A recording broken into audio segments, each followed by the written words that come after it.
The roof was almost quiet. There was a buzz from the generator against his back and the chatter of the students below. It drifted in a light breeze, and Ichigo tilted his head back for a moment to bask in the sunlight. He felt sort of like Yoruichi. Chad shifted pressed beside Ichigo, a line of warmth, and he could hear the soft rhythm of his breathing, could feel his presence like a hum before an earthquake. Yuri scoffed, the sound sharp and clinical, and Ichigo blinked and stared across the roof. Yuri was working on a stitching thing, and his glasses caught the sunlight like a prism, casting hues of color on the cloth he was hunched over. Ichigo flashed his cousin a grin, let the expression stretch when Yuri glared at him without a touch of hate, but more for convention and propriety. The quiet was nice. Kigo and Asano were inside aiding one teacher or another with a menial task, and Tatsuki generally didn't sit with them, but it wasn't really quiet. Ichigo could feel Yuri and Chad's Reiatsu speaking without words, soft bursts of emotion or fragments of thought. They were still half-heartedly arguing over patrol. Ichigo had volunteered early during lunch, but Yuri had done the same with a muttered word about his father. Chad didn't particularly care, as he usually went on patrol unless he had a gig, in which case they all showed up and shoved patrol onto Kisuke. The bell rung, shrill in the hazy hum of the afternoon. Ichigo didn't want to move, wanted to stay curled up in the comforting blanket of heat surrounding him. Yuri set his needlework done and adjusted the glasses perched on the bridge of his nose before he raised a brow at Ichigo as if he knew what he was thinking. It was Yuri, so he probably did. Sighing, Ichigo stretched his arms above his head and rose to his feet. He turned to Chad, a miniature sun glinting at his chest, and extended his hand. Chad looked up at him from beneath the heavy fall of his hair, and it was enough as he grasped his hand and rose to his feet. They slipped from the rooftop and into their homeroom before the second bell rang, the other students milling towards their desks as Ichigo walked towards his spot perched near the window. Kurosoki-kun. I had the strangest dream last night. Ichigo turned to face Orihime. She was smiling with an almost visible halo of sunshine around her, and he could almost feel it in his bones. Tatsuki stood behind Orihime. Her arms were crossed, and she was tapping a foot impatiently, glancing between the door and the class with narrowed eyes. What did you dream? Ichigo questioned as he settled into his seat and stared up at Orihime. If at all possible, her smile became brighter, and she clasped her hands over her chest and bounced on the balls of her feet. It was such an Orihime thing. Ichigo didn't know her very well, but she was Tatsuki's friend, and that was enough for Ichigo, because Tatsuki never picked assholes or idiots to be her friends. There were these huge aliens that towered above everything, and they were made of cubes, and the cubes were all the same, but they all wanted to be different. And then the alien swallowed its own hand. Sorry to cut your story short, but I need to get to class, Orihime, Tatsuki said, and her eyes were fond, and she was smiling, not the victory smile that still haunted his nightmares, but something softer. Orihime's hands fluttered in front of her chest, but she nodded and wrapped her arms around Tatsuki in brief hug before spinning away. Tatsuki shook her head and exited the classroom with a wave over her shoulder as Orihime turned to face Ichigo, likely seeking an interpretation of her dream. He had nothing. Their teacher entered the classroom and slid the door shut with a click that was quiet but brought about a silence all the same as the students, still meandering about, filed into their seats. Orihime flashed a quick wave of her hand at Ichigo and darted to her own seat. Ichigo turned in his seat and listened as the teacher began the lesson. After school, in the shade of the gates, Ichigo could see the students spill from the school, a riot of grey that blurred in front of his vision for a moment. None of them knew. Sometimes it was strange to contemplate, to think about how he could have been the same, would never have known Kisuke and the wizard, would have lived his life unaware. Strange, but not as strange as the supernatural. I'm doing the patrol. Like hell you are. Ichigo responded, tilting his head over his shoulder to stare at Yuri, who was scowling with his arms crossed in front of his chest. Yuri raised a brow and his Quincy cross hung around his wrist as he stared at Ichigo with a bored stare. Fine, don't get your panties in a twist. Ichigo succeeded with a flap of his hand. Ever since Yuri's grandfather had died, Yuri could be prickly, and if had to do with his father, it was probably best to let him force his anger on an unsuspecting hollow rather than his latest sewing problem. He would bitch so much if he messed it up. Yuri's shoulders slumped and he nodded once and exited the school. Ichigo watched the proud line of his shoulders, the kind that hid everything, for a long moment before he felt Chad's presence. He glanced up at Chad and with a nod, they exited the school. City life was loud, it was bustling, it filled every space that it could, but the walk home was quiet as if there were a hush that had fallen over everything, like something was going to happen. It reminded Ichigo of a lesson on natural disasters. The teacher had mentioned that the animals always knew beforehand, they would get quiet, would leave, it felt something like that. They parted ways at the normal intersection. Ichigo bumped his fist against Chad's and flashed his friend a smile before turning and entering the local convenience store. It was small with crowded aisles and the too loud whirring of a fan trying to combat the heat. The flowers at the back were wilting sadly, and Ichigo almost felt sorry for them as he selected a bouquet with purple flowers and paid for it. The memorial was still there, but the ghost wasn't. Ichigo had performed Konsu on her a day after he had discovered her ghost. He told himself it was better that way as he settled the flowers at the small marker. He wasn't sure if it was true.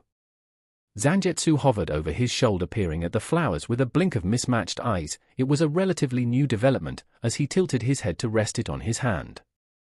Ichigo turned to his Zanpakuto spirit and tilted his head, waiting for the inevitable question as he rose to his feet. "You're going to waste your money if you buy flowers for every poor unfortunate soul indefinitely." Ichigo didn't dignify the words with a response. He didn't really need to, and they both knew it was irrelevant.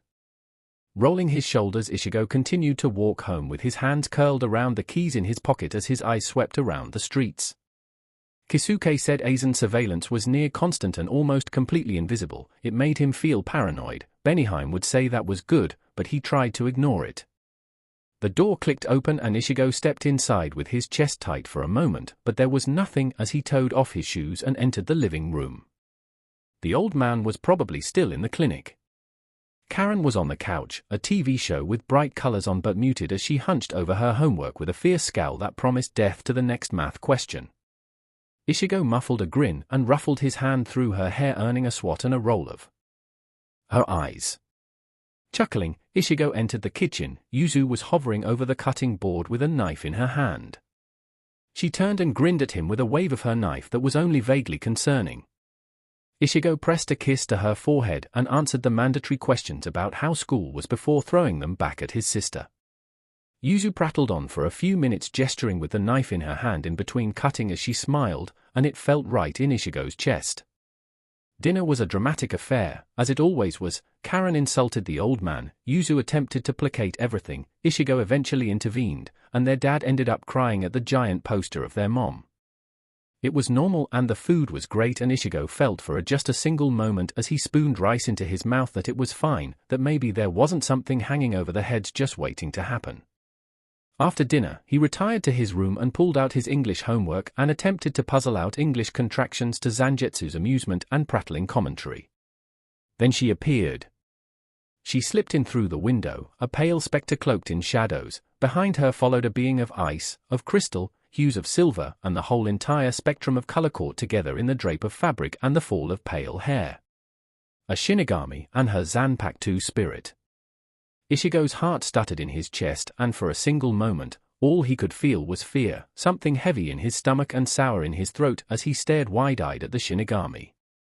She was there for his family, for his father, because of his power, because of who his father had been, because of what they were, what they represented. Arms wrapped around Ichigo's shoulders, warm and heavy, grounding him to the moment as Zangetsu's voice stated, "She ain't looking at you, she's not here for that. Calm down, Ichi."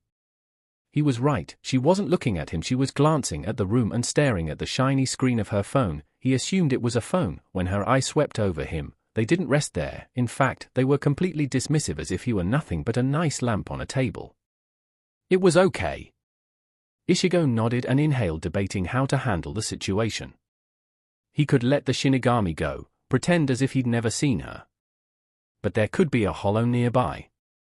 It wouldn't surprise Ichigo if there was one. Even though his Reiatsu wasn't like honey for flies anymore, tucked close to his body and vibrating through his veins, Aizen was a bitch who liked to send hollows to Karakura, so the point was neutral. And if there was a hollow, then his family was in danger. Hello, Shinigami-san?" Ichigo called out, waving his hand in front of the Shinigami's eyes. They were almost purple, which was cool. She blinked but didn't acknowledge his words. He supposed it was something of a natural reaction if you lived your life where no one living was aware of you, at least in the mortal world. Still, he tried again, and this time that Shinigami looked at him with wide eyes and a furrowed brow as she questioned, "You can see me?" Her spirit drifted closer to stare at Ichigo, bringing with her a literal chill, and up close he could see frost on her cheeks and crystals on her eyelashes. Ichigo nodded and bowed once as he introduced himself, "Ichigo Kurosaki." "This is impossible, a human shouldn't be able to see me." She replied, staring at Ichigo with a crumpled expression. She looked a moment away from pulling a standard-issue Soul Society pamphlet on how to deal with enigmas. Instead, she shook her head and bowed in return. "Rukia Kuchiki, how are you able to see me human?" "Runs in the family, it wasn't a lie," he continued. "Could you please tell me why you're in my room?" She frowned and studied the device in her hands for a moment where he could almost feel her internal conflict before she replied, "There's supposed to be a hollow here. But it's not appearing on my sensors. Try going outside. Maybe the walls are messing with it." Ichigo suggested with a shrug. It seemed to be the obvious solution when the problem was that it was likely an altered hollow, otherwise known as Aizen's latest experiment. She stared at him with a blank expression before she responded, "What? If you go outside then you might get a better symbol, and my house won't get demolished. I'll even come with you so we can test my theory." Ichigo offered with a shrug, studying the Shinigami and her spirit. Kuchiki-san frowned again. She did that a lot, and straightened. She also did that often, but nodded as she replied, "That seems to be the best course of action. But you could be putting yourself in danger." She kind of gave him Benihime vibes for a moment. She was right, but the point was also decidedly moot because of certain secrets on both sides. Ichigo debated going down the stairs for a moment, but then Karen and Yuzu would probably see Kuchiki-san, and then there would be explanations that he probably couldn't give. Yet, the window slid open with a hiss and Ichigo glanced over his shoulder at the Shinigami, who was probably a noble of some kind, with a grin as he slid onto the roof and down the side of his house onto the patches of yellow grass there. The Shinigami appeared beside him a moment later. She was shorter than she had first appeared, almost a head or two, but something inside Ichigo screamed about not mentioning it as he picked his way out of the small side alley. "So, you know about hollows and Shinigami," he nodded with a hum as he pushed open a gate. She frowned and continued, "How? Would it help if I told you I know Urahara-san, the owner of the Shiten?" Ichigo tossed over his shoulder as he stepped into the street and let his eyes sweep over the cookie-cutter houses that in the evening light loomed almost menacing but failed a little bit due to the topiary. "No. Makes sense. He's my uncle." Ichigo replied to Kuchiki-san's dull no and grinned at her splutters at his casual response. He felt no obligation to clarify that Kisuke was technically his adopted uncle because that would be spoiling the fun. He cast his Reiatsu around in a circle but couldn't sense anything, and for a moment he wondered if there truly was a hollow and not just a messed-up device from Soul Society. The Shinigami stepped up beside him, resting her hand over the hilt of her Zanpakuto as she glanced at their surroundings. Her spirit drifted behind her, almost floating, and he could feel Zangetsu's curiosity, his desire to interact with another spirit. Except it probably wouldn't go over well. "Looks like there's not." A roar split the night and Ichigo tensed as the Shinigami beside him drew her Zanpakuto. Her eyes were suddenly like ice and she looked competent and fragile. A hollow lumbered out of a side street and into the halo of a street light. The pale light skittered over its skin, and for a moment all Ichigo could taste was sand. "Get back, it's not safe, human, I'll handle this." Kuchiki-san yelled as she thrust one hand out. The Zanpakuto in her hand glinted strangely, like ice, in the light. Ichigo hesitated for a moment, uncertain. All of him was screaming to help this Shinigami he didn't even know, who he had only met a few minutes ago. It was his hero complex probably, but he couldn't sit still and watch her fight the hollow when he had the ability to help. He materialized Zangetsu. The blade looked pitch black in his hands, and when he looked up, Kuchiki-san had already engaged the hollow. She was in the air above its head, poised with her blade to slice through its mask. The hollow whipped around suddenly, sharp like whiplash, and one large arm slashed out, catching the Shinigami in the side as she was tossed back. Ichigo ran forward, and before the hollow could strike again, he caught its arm on his blade. Blood spurted into the air. dark almost black in the sinking sun as Ichigo sunk into a lower stance against the weight of the hollow. Kuchiki-san stepped up beside him. She stared a long moment at his blade in silence as the hollow roared before she adjusted her grip on her Zanpakuto and in a burst of Shianpa appeared behind the hollow. It turned away from Ichigo and swung its claws towards Kuchiki-san, who flickered out of the way. Ichigo darted around the hollow and while Kuchiki-san distracted the hollow he sliced through its arm. It roared as blood filled the air and acrid yellow eyes stared into Ichigo's own. Kuchiki-san's blade cleaved through the hollow's mask in a clean motion, slicing through the thick muscle of the hollow as she landed on her feet. The hollow stumbled a step forward before it dispersed, white particles drifting through the air.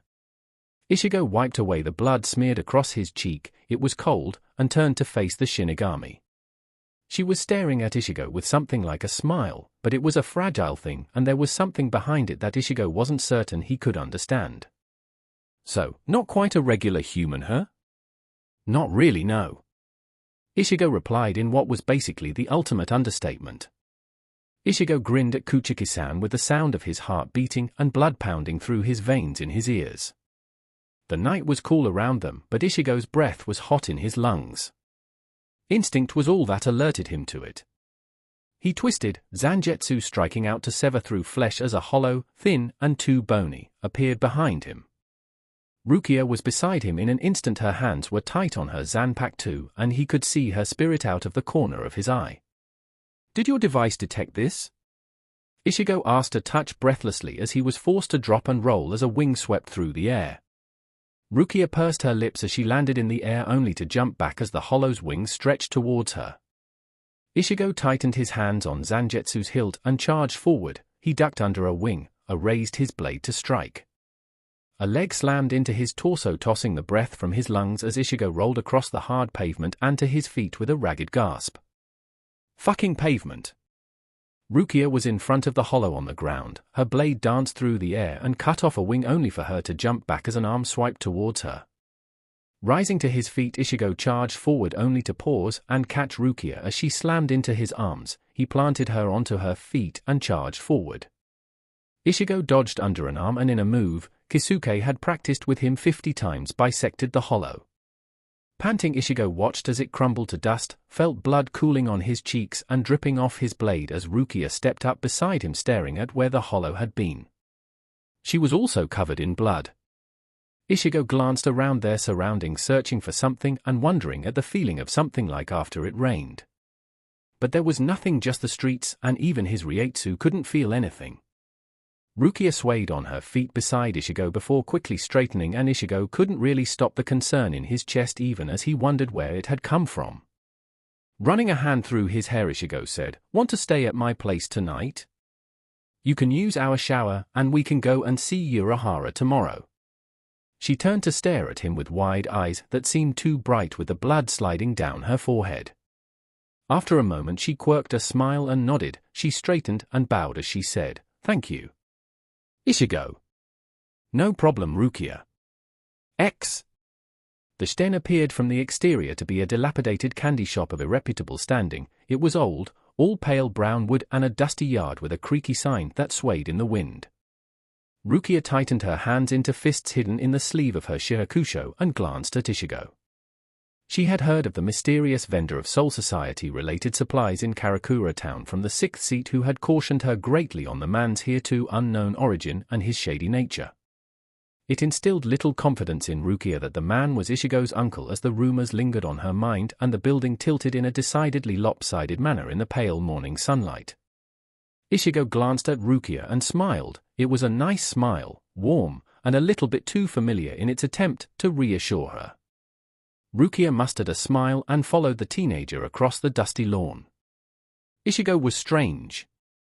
That was perhaps the only word that Rukia could describe him with. It wasn't even strange in the same sense of Soul Society, which was its own brand of strange. His family knew about the spiritual world. He had a Zanpakuto of some kind that he had materialized while maintaining a physical form which should have been impossible, and he was always looking at nothing. Part of her was tempted to include a description of the strange human in her report. She had been sent to investigate strange Reiatsu, but the rest of her was certain that was a bad idea. The doors to the shiten slid open with a clack and a little whirl of dust that Rukia could barely breathe through. Inside the shop were rows of candy displays, all faded with what was left of bright wrappers and candy that probably wasn't wholly safe to eat. The whole room felt closeted, like someone had never opened a window, like you weren't quite supposed to be there. You know, when I was like 3, maybe 4, I got lost and ended up here. Ichigo commented casually, his eyes taking in their surroundings with something fond that ached in Rukia's chest. She made a vague sound of interest, as was polite, even though she wanted to inquire how he had gotten lost, and perhaps why he had ended up here. Ichigo trailed his fingers over a display, leaving clean marks through the dust as he sidled up to the counter and pressed his fingers on a bell that let out a warbly ringing sound. Yeah, my mom was so mad when she found us. My uncle had given me a bunch of candy, I still remember that. He added, and his voice was distant with memory, and it only felt like another piece to a puzzle Rukia couldn't quite wrap her head around. A moment later, the door behind the counter slid open with a clack and a man with a green hat, wheat blonde hair, and a green hari stepped out. He felt familiar, if only slightly, but Rukia couldn't recall from where. Ichigo! And who do we have here, Shinigami-san? The shopkeeper greeted with a leer and a cheer that was slightly acidic. Ichigo rolled his eyes and planted his elbows on the counter as he tilted his head at Rukia and said, "This is Kuchiki-san. She needs some supplies, perfectly normal supplies like a gigai and maybe some mod soul pills." Ichigo said casually, but there was something like iron to his voice and his eyes were staring at Urahara-san. Rukia bowed in greeting and Urahara-san mimicked the motion. Tucking his hat to his chest, he said, "It's nice to meet you, Kuchiki-san. Why don't we go to the back of my store and we can fit you for a gigai?" Rukia felt slightly uncertain about entering the back of the store, but Ichigo was already behind the counter, running a hand through his orange hair, very different from him, and scowling at his uncle. Rukia wasn't certain as to why she needed a gigai. Her mission was only supposed to involve patrols, but she supposed it would be easier if the Kurosaki family could all see her, and she could monitor Ichigo better. He gave off the sense that he did indeed need monitoring. The back of the shiten was different from the exterior in many ways. There was a sense of living there, warm colors and the dull sound of talking in the background. Urahara-san led the two of them through a hallway and into a room with boxes lining the walls in various shapes and overall giving the impression that they could fall at any moment. "Oh yeah, Ashido needs more of the stuff, you know, the one with the black," Ichigo said as he leaned against the doorway with his arms crossed in front of his chest. Rukia stared between the two and wondered who Ashido was.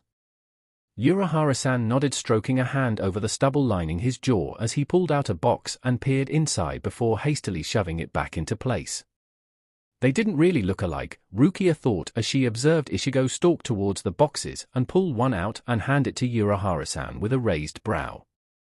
There was really nothing similar about them. Ichigo was orange hair, tan skin, warmth, like the sun, and Urahara-san in comparison was pale and cold and blonde like a candle. Rukia wondered if they were just very distantly related or if it was something like how she was related to her own brother, although they did actually look somewhat alike. "Do you have a favorite mod soul?" Ichigo questioned, and he was frowning, staring at the box with something dark in his eyes. Rukia blinked and nodded, pulling herself from her thoughts. She replied, "Yes, Chappie." "Of course, you like Chappie. What's that supposed to mean?" Rukia responded, planting her hands on her hips as she stared at Ichigo with a raised brow, who replied simply, "No," in a manner that suggested there were, in fact, many things wrong with Chappie. Which was, of course, absolute sacrilege. Rukia scowled at Ichigo, who stared back unimpressed, and he was staring down at her and she was staring up at him. Which was completely unfair. "Ah, here you go. One Chappie mod soul dispenser, and I should have the gigai ready in a few minutes," Urahara-san said cheerily, too cheerily as he stepped in between the two of them and thrust a dispenser with the adorable image of Chappie at the top. Rukia grinned and carefully took into her hand, staring at it with joy. Chappie was so cute, like just look at the ears, and the nose. How could anyone hate Chappie? In the background, Rukia registered a hushed conversation between Ichigo and his uncle that involved a lot of arms, but the words were inaudible, and she had Chappie in her hands, so Rukia was quite alright being ignorant of the conversation. Ichigo's fingers touched lightly against her shoulder and Rukia blinked up at him as he grimaced and herded her out of what was probably the storage room. "Come on, we can sit in one of the waiting rooms," Ichigo said as he slid open a door to a cozy room with pale grey walls and a low table. Ichigo entered the room like he owned the place as he settled on the table and pulled out his school work. Rukia followed slowly behind and peered at the sheet with a tilt of her head. It appeared to be math problems, but Rukia only vaguely recalled the subject amidst the rush of tutoring she had received after her brother had adopted her. "Are you thinking of joining a school while you're here?"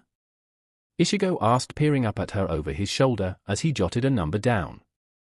Rukia settled in the seat across from him and considered it. She had already been through the academy, but the idea of high school in the mortal world was very different from the academy. Would it even suit her mission?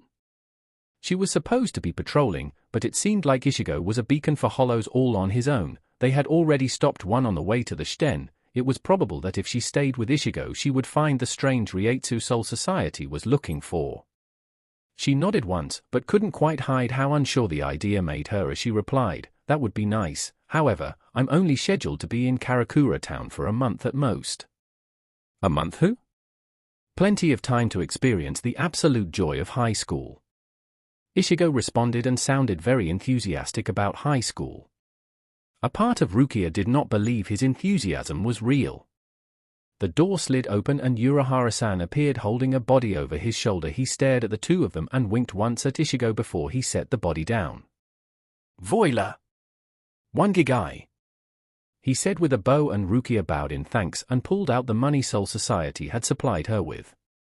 Urahara-san took the money quietly, staring at her for a long moment before, with a whirl of his hari, he said, "I'll leave you lovebirds alone. The package for Ashido is on the counter." With that, the shopkeeper was gone, disappearing from the room with a clatter of the door. Rukia stared at her lap and blushed at the comment Ichigo's uncle had made. It wasn't even close to being true, as they had only met yesterday, but regardless, she couldn't help but flush. Why did adults always insist teenagers liked each other? "I'm going to kill him," Ichigo said, and Rukia glanced at him to see his fists curled and he was glaring at the door. A second later he sighed and rose to his feet. He turned to her with a smile that ached somewhere behind her heart and said, "Come on, I still need to go see Ashido before school starts." They left the Shiten a few minutes later. Rukia swung her arms and felt the weight of the gigai, sort of like being bundled into too many layers, but it worked better than some of the one Soul Society issued. They walked for a few minutes in the sunlight along the sidewalk, and Rukia stared at her surroundings and actually absorbed them, saw the grass, flowers lying at a memorial, the cracks in the pavement. Then they were in front of a small building. It looked like it could be an apartment with its square concrete pillars, but it was too small. Maybe some type of community housing. Rukia didn't really get modern architecture. Ichigo knocked once on the door holding the package in his arms. He tilted his head to stare through the rippled glass window.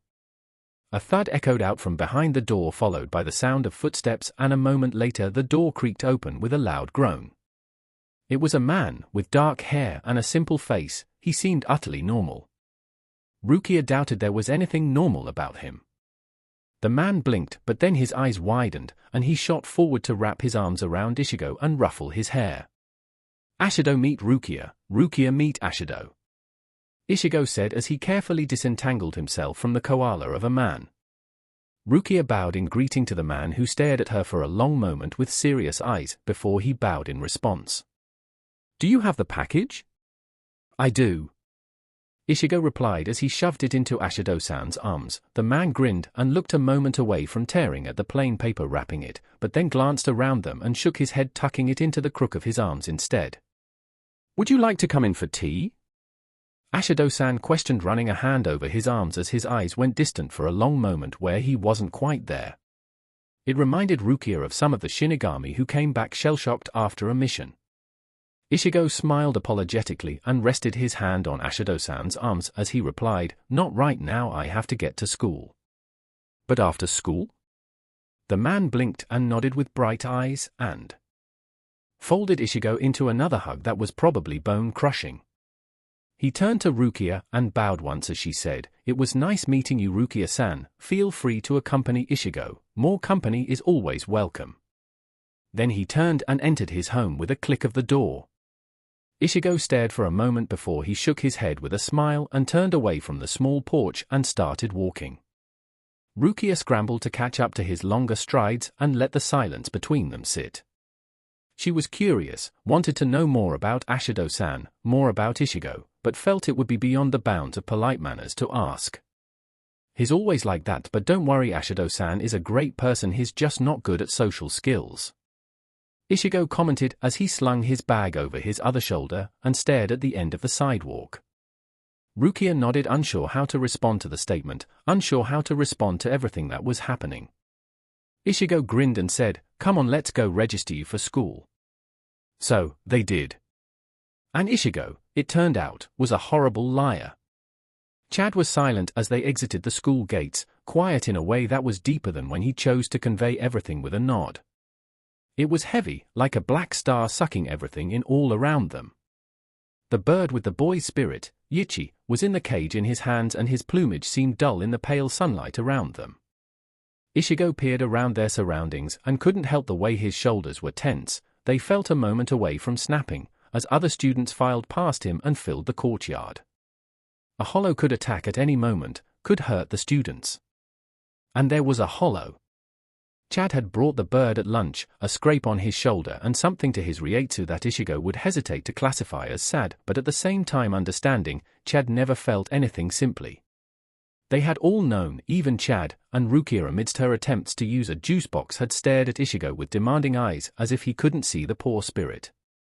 Yuri cut a sharp figure through the pool of students. They parted almost unconsciously as he walked towards them, the light of the pale sunlight above catching on the lens of his glasses. He stopped beside them in a sharp movement and stared at Ichi for a long moment before he sighed and questioned, "Where is Kuchiki-san?" He couldn't quite hide the bitter note in his voice, but Ichigo knew it was better than outright hostility between the two. He couldn't really blame Yuri after what had happened to his grandfather.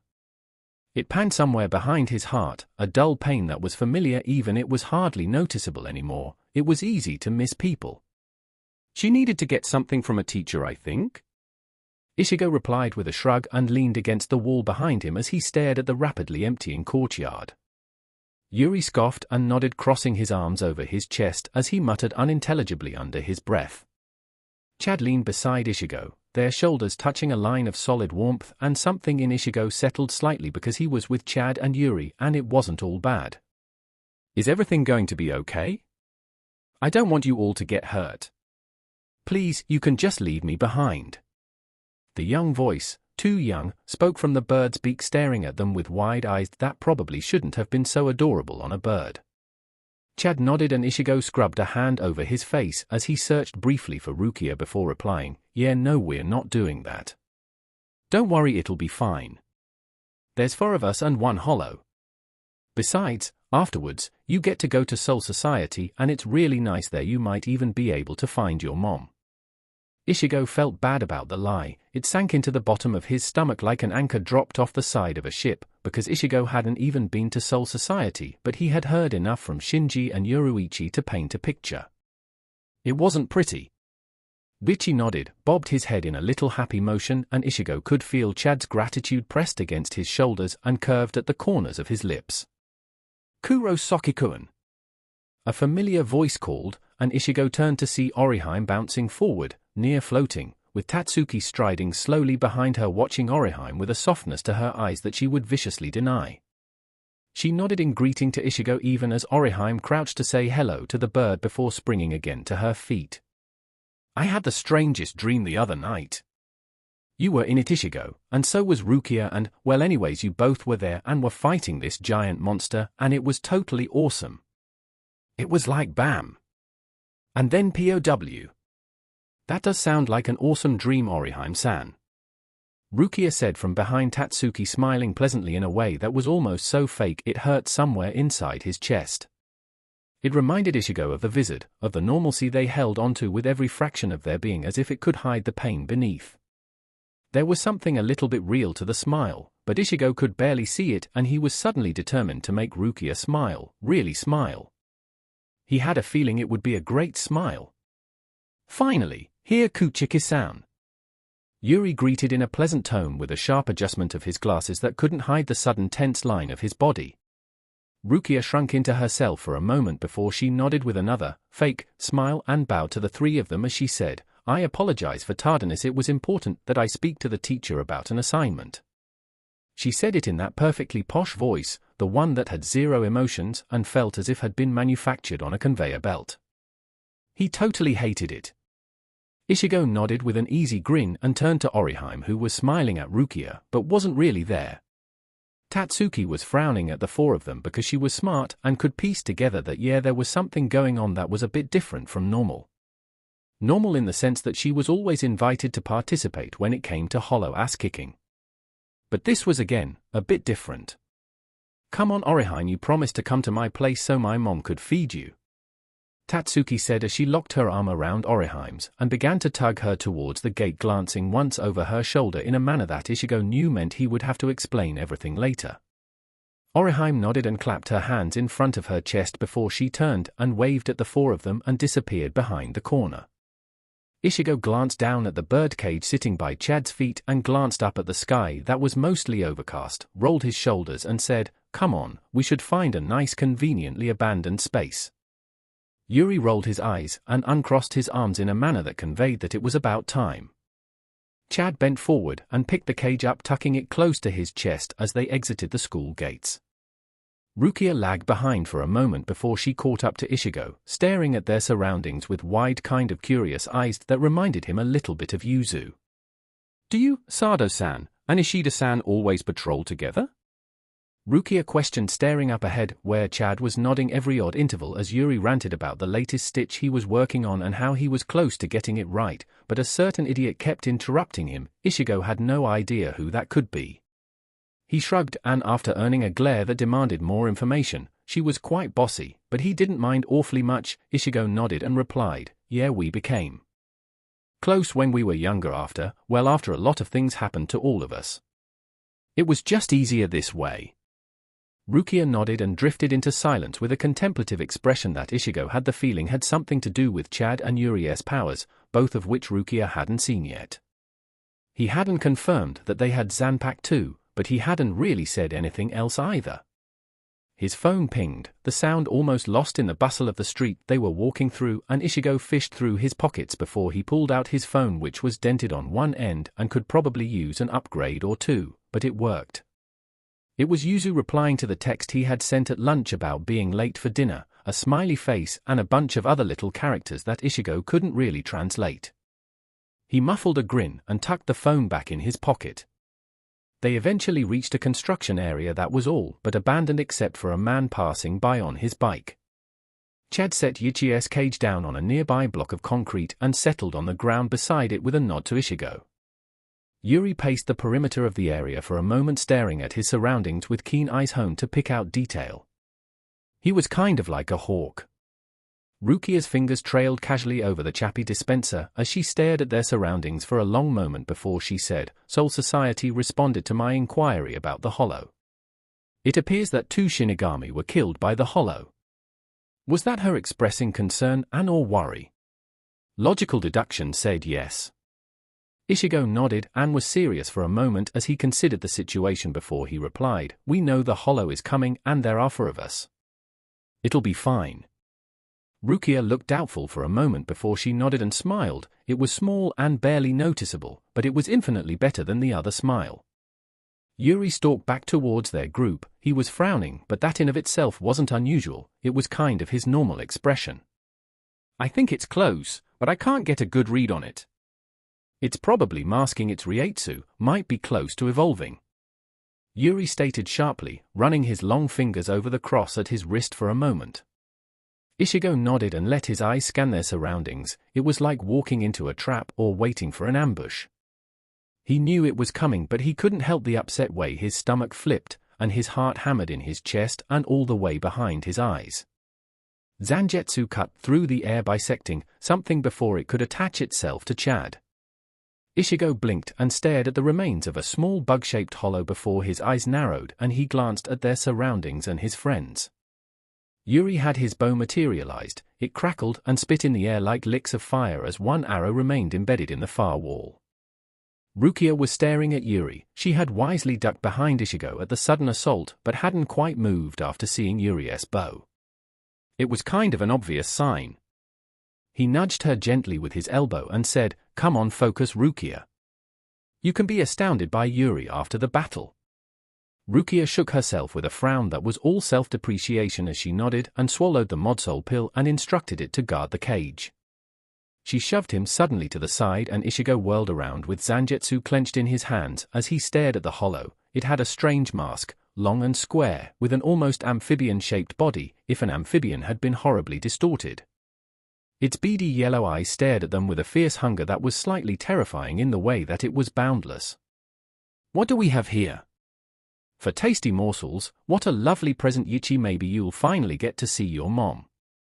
The hollow spoke with a garbled voice followed by a crooked laugh that was like the scrape of ice over pavement. Ichigo frowned at the hollow. It wasn't the usual kind begging for release or driven mad by starvation. This one was competent, intelligent, and dangerous. An arrow flew past the hollows fast and it whipped around to stare at Yuri, who was frowning and muttered just loud enough to sound like a badass, "Die scum. I'll kill you. All of you weak brats." The hollow roared and suddenly the tiny slug things were filling the air again and the hollow had taken to the air using its wings. Great! Ichigo wasn't quite certain what the small hollows did, but his instinct said enough about danger for Zangetsu to slice through one and for him to dodge another. A burst of Reiatsu scorched the air to his left and Ichigo turned his head slightly, eyes still pinned on the hollow, to see Chad with his arm out, the bone-white armor pale in the afternoon light. "Yuri, think you can take him down?" Ichigo called out as he stared up at the hollow, who was flapping its wings and staring at the four of them with an enraged look. Yuri nodded and adjusted the glasses on the bridge of his nose before he drew back his bow and materialized an arrow. The hollow disappeared in a burst of displaced air, and Ichigo whirled around, catching a clawed arm on his blade as the wind whipped around him. Rukia appeared suddenly behind the hollow, her Zanpakuto raised in the air above the hollow's head. It laughed, that sharp rattling sound, and he watched with wide eyes as the slug hollows exploded from the hollow's back and attached themselves to Rukia. One landed on his own arm and Ichigo frowned as he sprang back. The hollow grinned, wide and leering, before its tongue vibrated and suddenly the small hollow on his arm exploded. Ichigo hissed as blood dripped down his arm and his eyes searched desperately for everyone to make sure they were okay. Rukia was lying on the ground, rising weakly to her elbows and staring at Ichigo, but Chad was already beside her, carefully standing in front of her with his arm outstretched. The hollow was in the air, but Ichigo could see Yuri behind it with the shot lined up. Their eyes connected and Ichigo grinned, Yuri grinned back, and the arrow cut through the air and pierced the wing of the hollow, pinning it to the ground. Ichigo moved before the hollow could reorient itself and let Zangetsu slice through the mask in a clean stroke. The ground shook, red light filled the air. Ichigo took a hasty step backwards and watched as two large doors appeared before the hollow. Yuri stood beside Ichigo and was staring at the doors with dark eyes as it dragged the hollow into the darkness. "I haven't seen them before," he said once quietly, and Ichigo nodded in agreement. It wasn't often in Karakura that they received hollows who were truly terrible, even those sent by Aizen. At the thought of the bastard, Ichigo sort of wished he could throw him in their glasses and all. The doors slammed shut, loud and jarring, ringing out in his head long after the sky had cleared and there was nothing but pale sunlight streaming through the construction area. Ichigo dematerialized Zangetsu and listened to the spirit's excited chatter about the battle as he turned to face Rukia and Chad. They were crouched over Ichi, holding the bird in Chad's hand as Rukia held out her Zanpakuto. He could almost hear her speaking about Rungakai, spouting the same lies. Sharing a nod with Yuri, they walked over to join Rukia and Chad as she pressed the pommel of her Zanpakuto to the bird's head. The boy's spirit appeared, young and too innocent to have experienced everything they always were. He waved in thanks and then was gone in a burst of light. Ichigo sighed, thankful it was over, and plopped onto the ground beside Chad and leaned against him. He could hear Chad hum, feel his Reiatsu as Rukia sheathed her Zanpakuto and entered her Gigai. "Come on, Kurosaki, stop lazing around," Yuri said with a raised brow that failed spectacularly at hiding the light behind his eyes. Ichigo glared at his friend from beneath the fringe of his hair and listened to Chad's amused chuckle as he rose to his feet and brought Ichigo with him.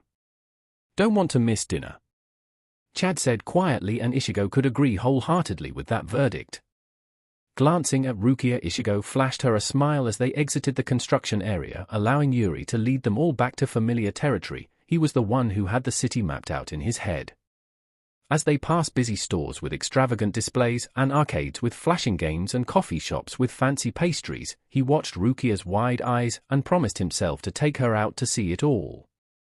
Soul Society was apparently a bit stuck in the past. "Ichigo?"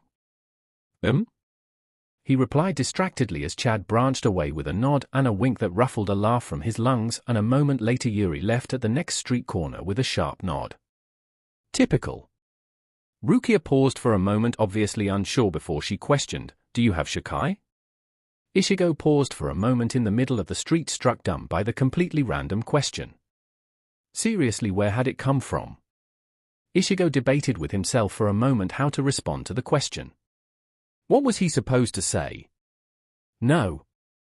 Do you? Rukia nodded, and her eyes were distant for a long moment with something aching and nostalgic. Ichigo recognized the expression as they paused outside the walkway to the clinic. It was the kind when you remembered someone you loved. Rukia straightened and said, "Thanks, Ichigo."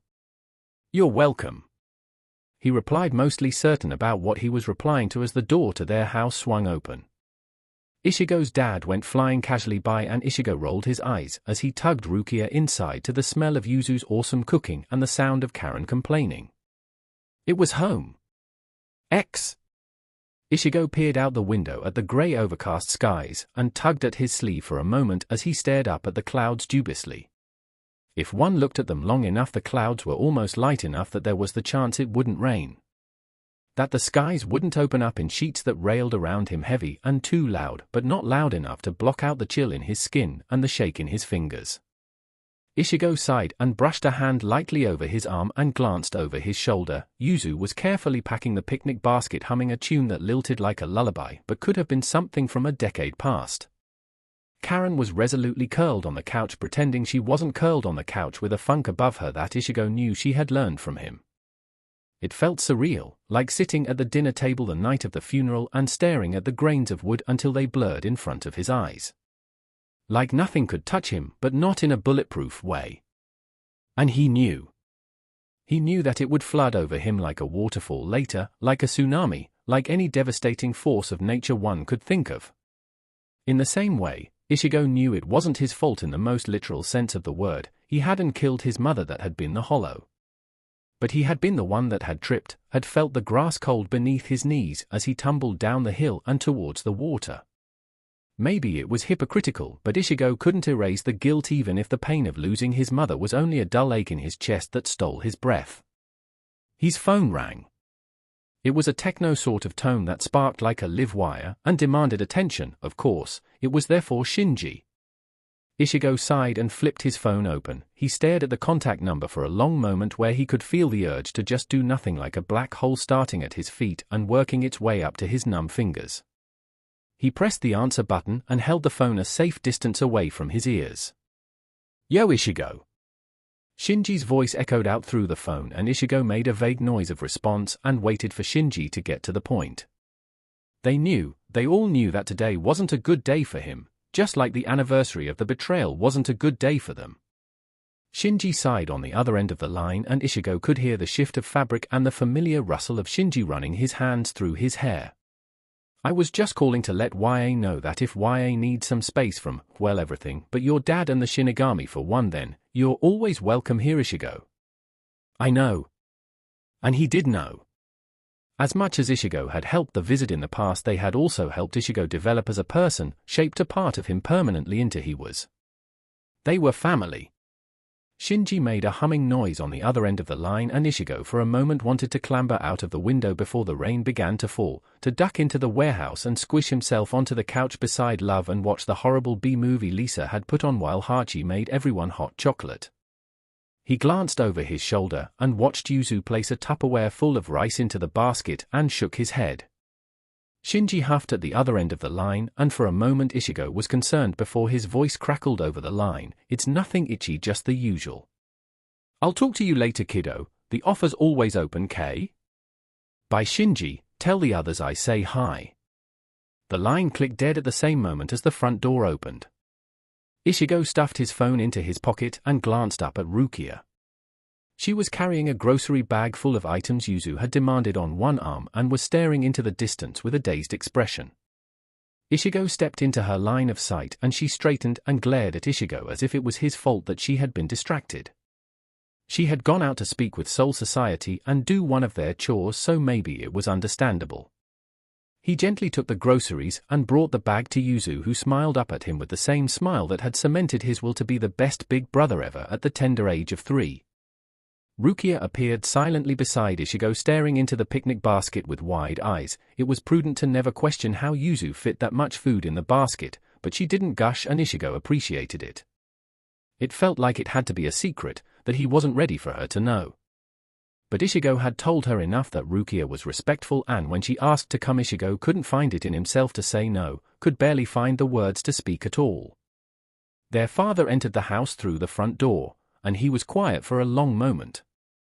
Then he was bouncing forward to peer into the picnic basket and gush about Yuzu's cooking skills, all while berating Karen to get off the couch so they could begin the annual family outing.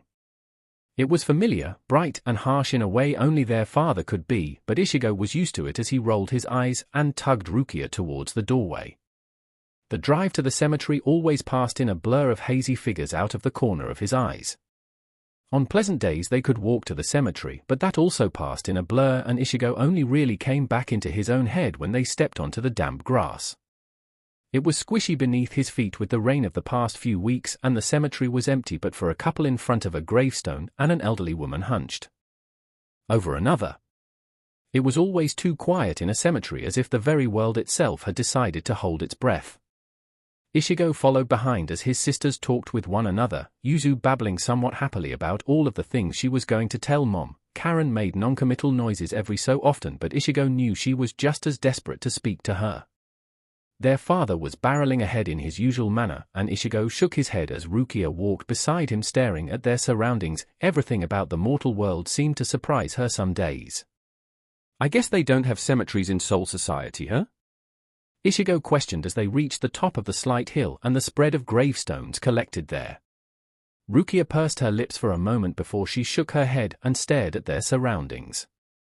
They ambled their way to her grave eventually. Yuzu and Karen immediately plopped onto the damp grass and cleared away the weeds and the dirt in between the crevices of her name. Ichigo watched for a long moment a short distance away. Rukia had left to look out over the railing and Ichigo was alone with his thoughts. His dad sidled up silently, a cigarette between his teeth and the smell sharp on the air. Ichigo could see a faint outline now, something almost solid, maybe a step away, with weak puffs of fire that curled into lazy streams of steam. They both didn't mention it. A few moments later, the girls walked over hand in hand. Karen's eyes were red, but she was walking with her head tilted up, daring the rest of the world to comment on it. Yuzu beside her was quiet sunshine after the rain. Ichigo smiled softly and pressed a kiss to Yuzu's forehead and tousled Karen's hair before he moved forward. The stone was cold beneath his fingers, so viscerally alive in a way that was stark against the memories of her calloused fingers, the soft fall of her hair, the warmth of her arms. It burned in the back of his throat and behind his eyes. He couldn't find the words, not even to apologize or to beg for forgiveness, and they sat like a lump in his chest as he stared at the dates etched into the stone. Ichigo inhaled and exhaled for a long moment before he pulled away.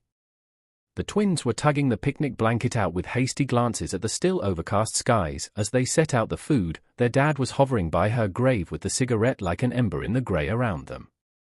Ichigo settled beside Rukia against the railing and stared at Karakura below them.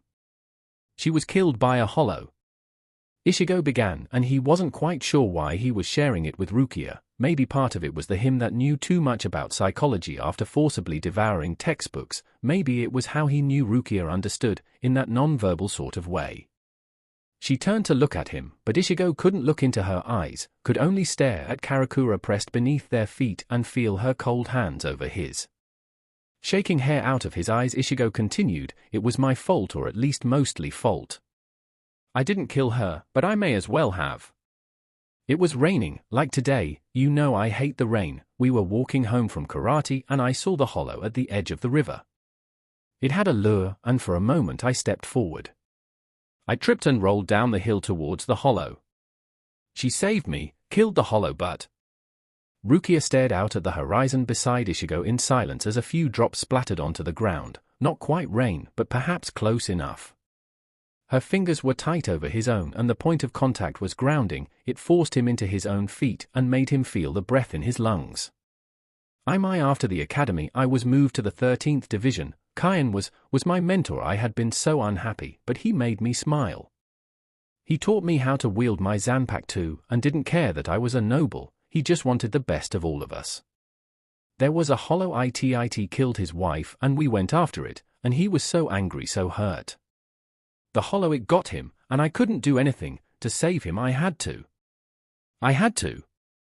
He thanked me. Rukia's voice trembled and Ichigo wasn't certain if the water on her cheeks were her own tears or the slow pitter-patter of rain above. Ichigo stepped closer to Rukia and opened his arm, allowed her to press against his side as the rain filled the void with angry grey. "I guess we both blame ourselves, huh?" Ichigo suggested with something too broken to be humorous. Rukia nodded and discreetly rubbed at her eyes and picked at the frayed edge of her shihakusho as she replied, "We just need each other to tell the other how wrong they are, and everything would be perfect." Ichigo nodded. The idea settled somewhere fuzzy in his brain of telling Rukia every day that it wasn't her fault until she believed him. Of listening to the same words spoken with conviction. It seemed like a fantasy and felt just as translucent, but it was a nice thought. He stared down at Rukia beside him, at the black bob of hair on her head, the feeling of her cold fingers, and suddenly he wanted to tell her everything. About Aizen, about Hueco Mundo, about Soul Society. But he couldn't, just in the same way she couldn't tell him things about Soul Society. It stung in his chest with the bitter aftertaste of bile, and part of Ichigo was tempted to just ignore the consequences of his actions.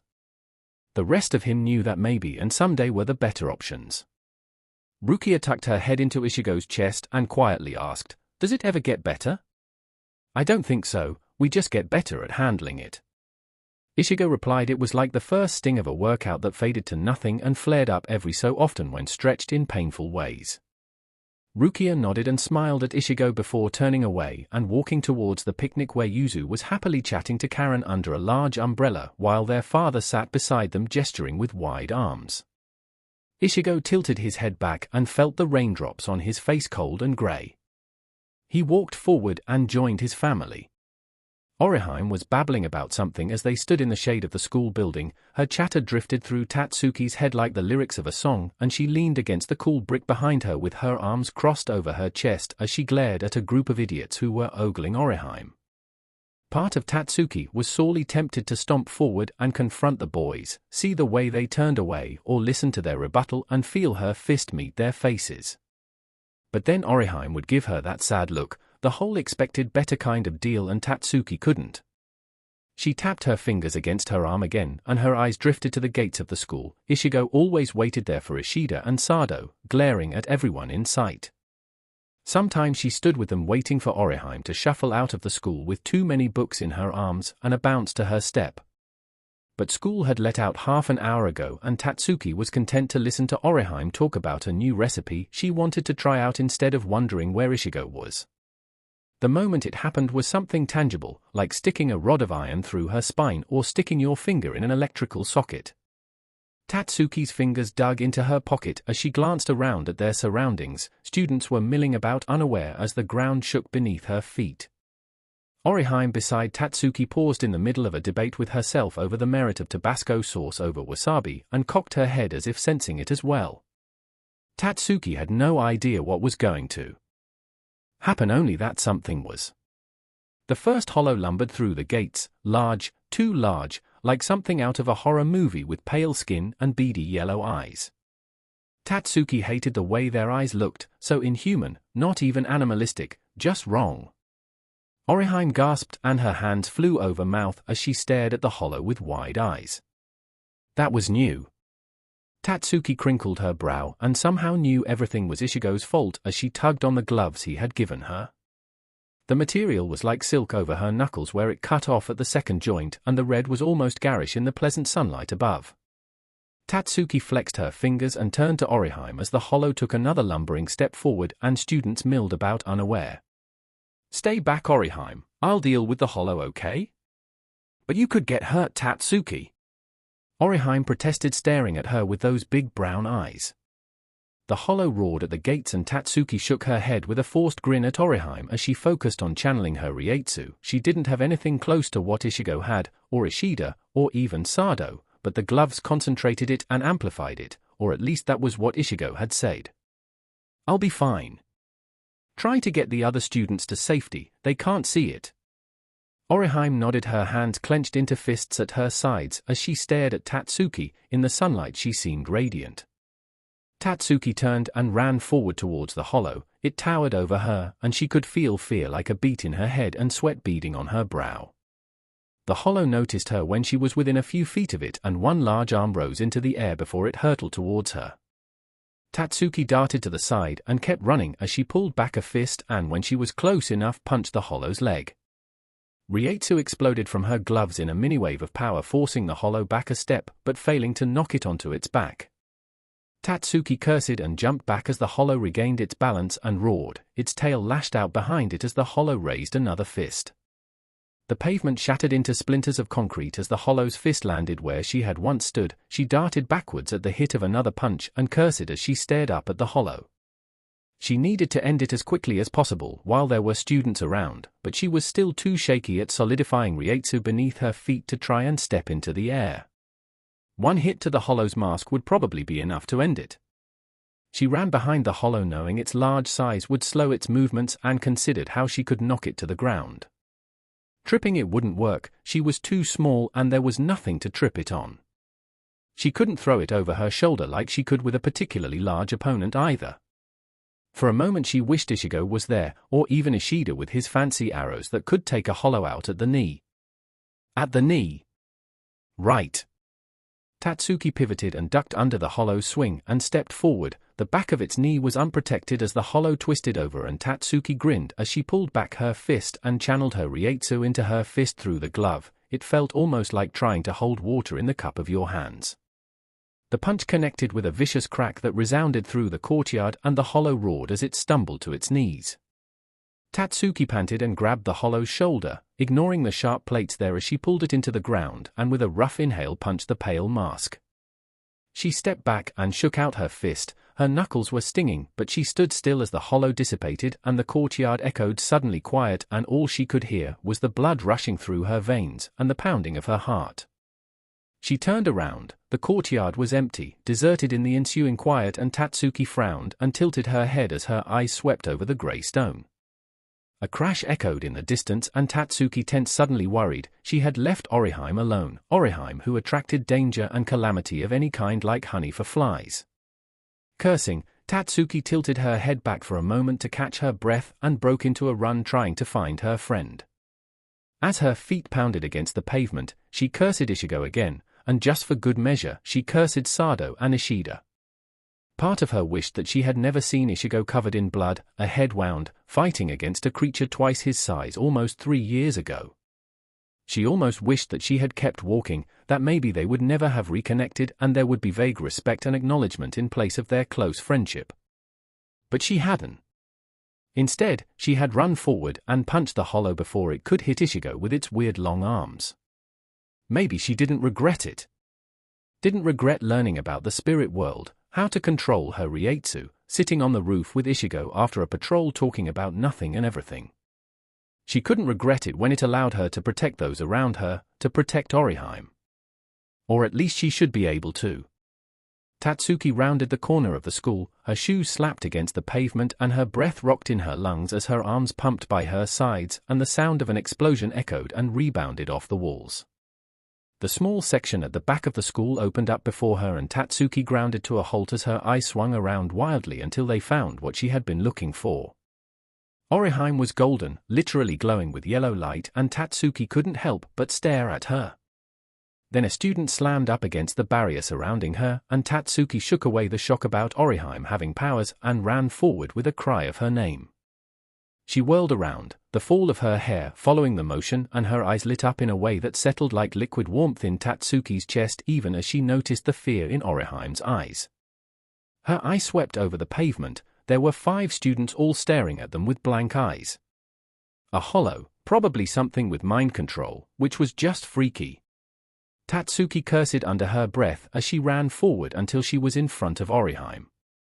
There was a bruise blossoming on her cheek and Tatsuki resisted the urge to reach out and brush her fingers over the injury. "Are you okay, Orihime?" Tatsuki demanded, staring warily at the students who were watching them with empty eyes. Orihime smiled, weak and fragile, like the wings of a butterfly, and Tatsuki was certain for a moment that she was going to flap her hands and babble about it as if nothing was happening. "There's a hollow and it's been controlling the students." Tatsuki nodded and stared at the students for a tense moment. It felt like she was standing on the wire of a tight rope as she asked, "Do you know how the hollow is controlling them?" Laughter, harsh and crooked like static, sprung out from the shadows of the school, and Tatsuki's eyes darted towards the building only to catch a glimpse of the 2 white skin of the hollow. Then the students as one rushed forward. "Protect yourself, Orihime, I'll incapacitate the students."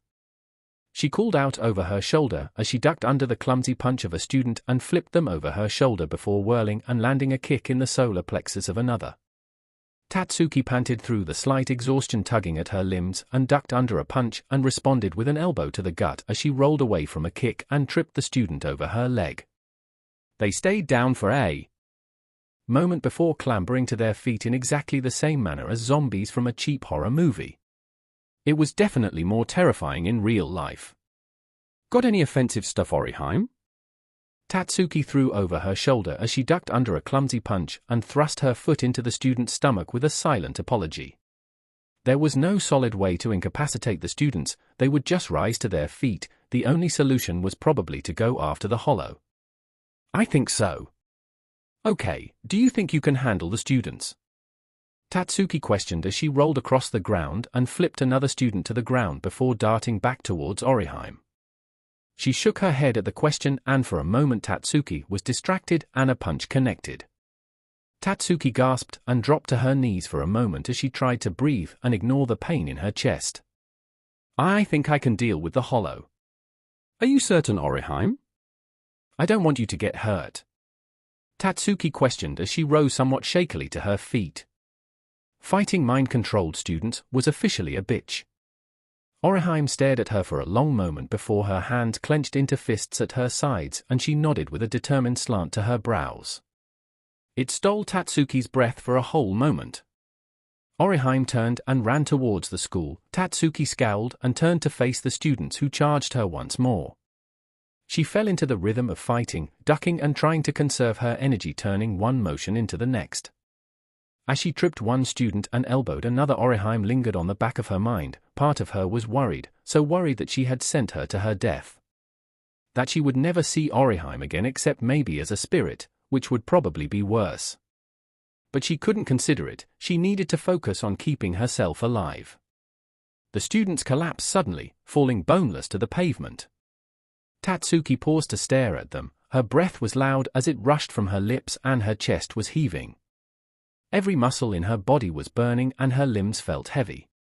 It felt a bit strange to feel so tired when she could patrol all night, but she had also used a lot of Reiatsu, so maybe it made sense. Orihime. Right. Tatsuki took a shaky breath followed by a shaky step towards the school. She needed to find Orihime. Before Tatsuki could take another wobbly step, Orihime limped out from the shadows of the school, and in the suddenly fading sunlight, she was golden. When Orihime saw her, she smiled, that brilliant smile, and her pace quickened until her arms were wrapped around Tatsuki and all she could feel was her warmth and the faint smell of something sweet. "Are you okay?" Tatsuki questioned, tilting her head to study Orihime for visible wounds. Orihime hesitated for a moment before she nodded with a small smile and tilted her head, her brown eyes staring at Tatsuki. "That was totally scary. But you were amazing, Tatsuki, all POW. And bam! You were really cool too, Orihime."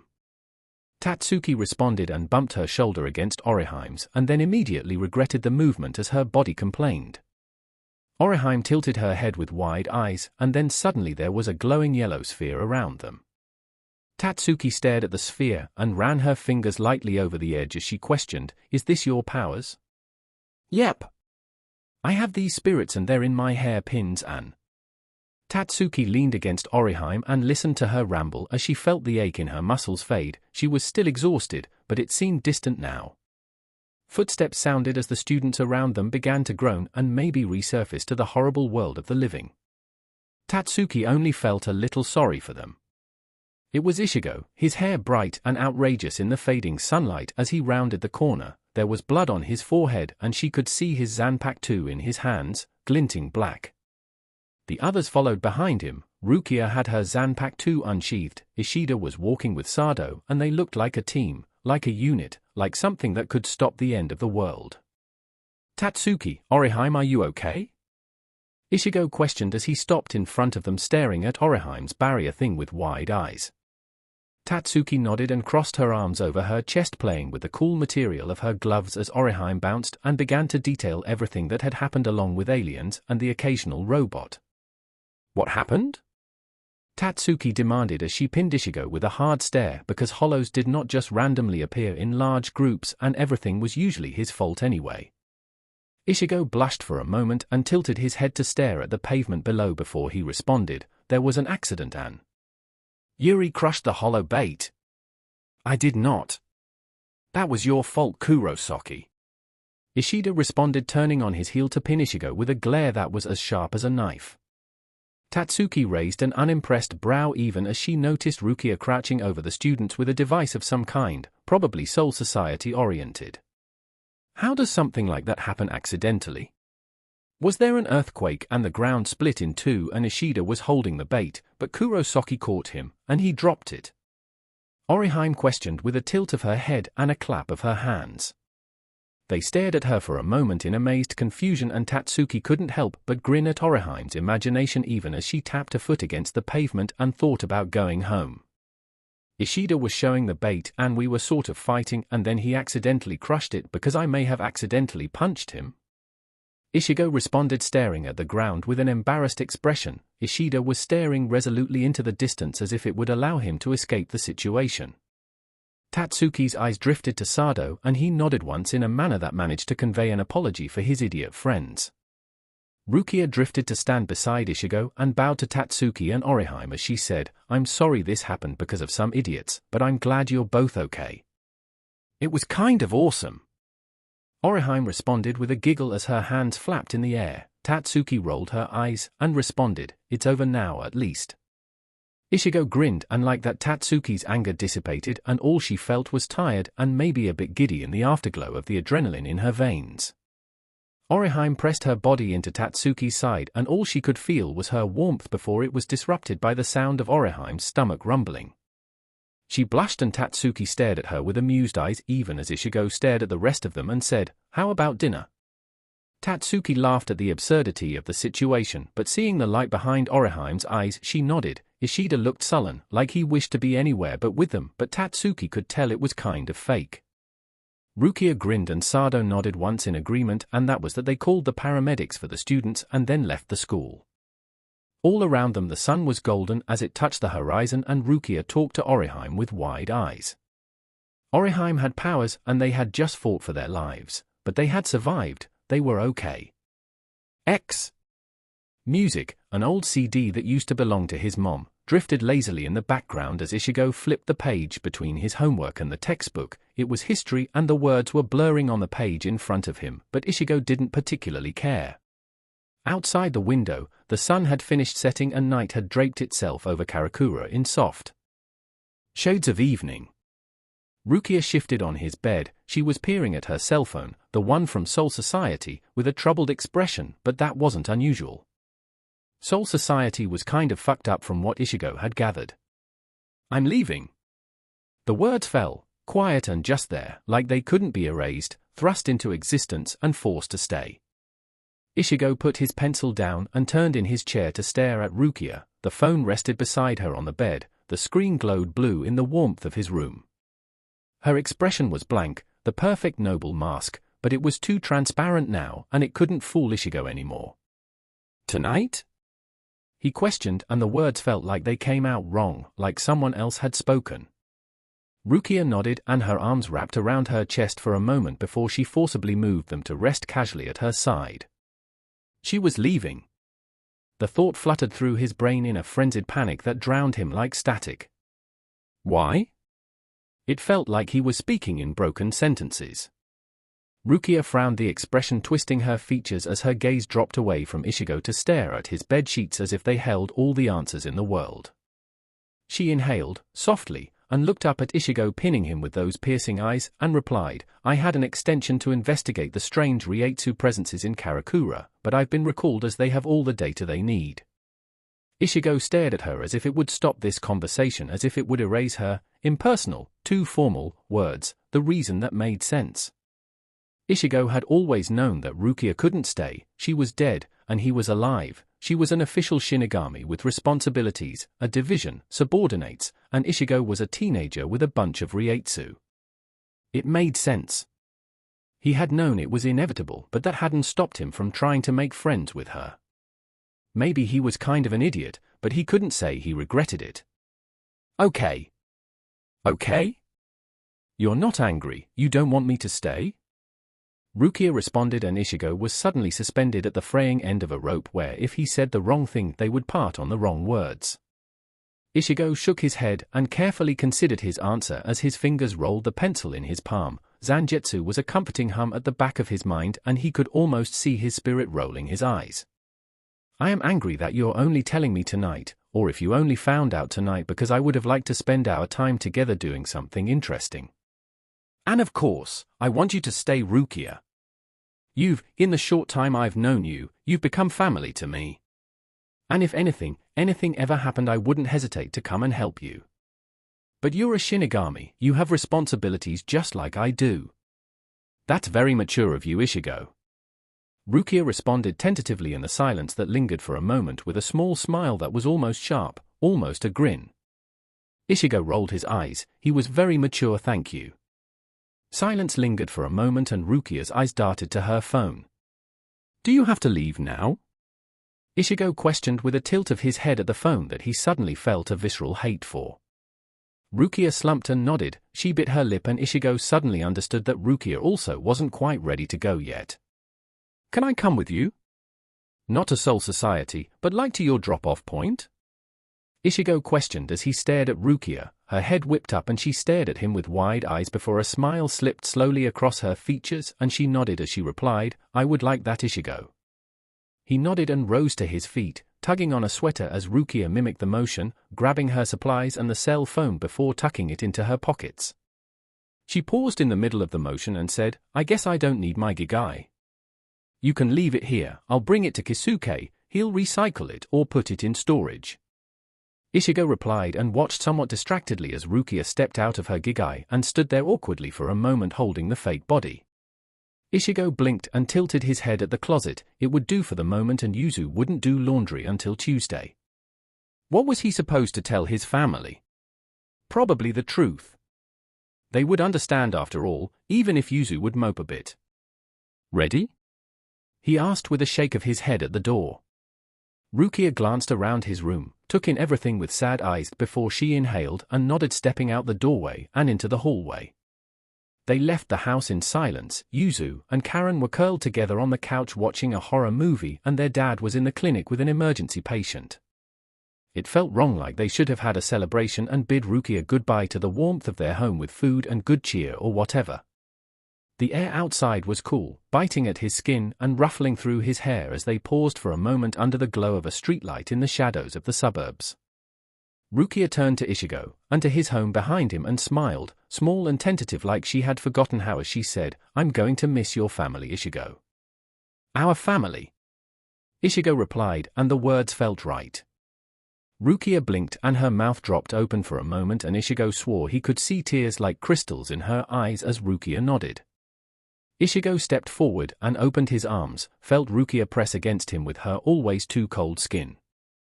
They broke apart a moment later, and Rukia wiped at her cheeks as she turned and began to walk down the street.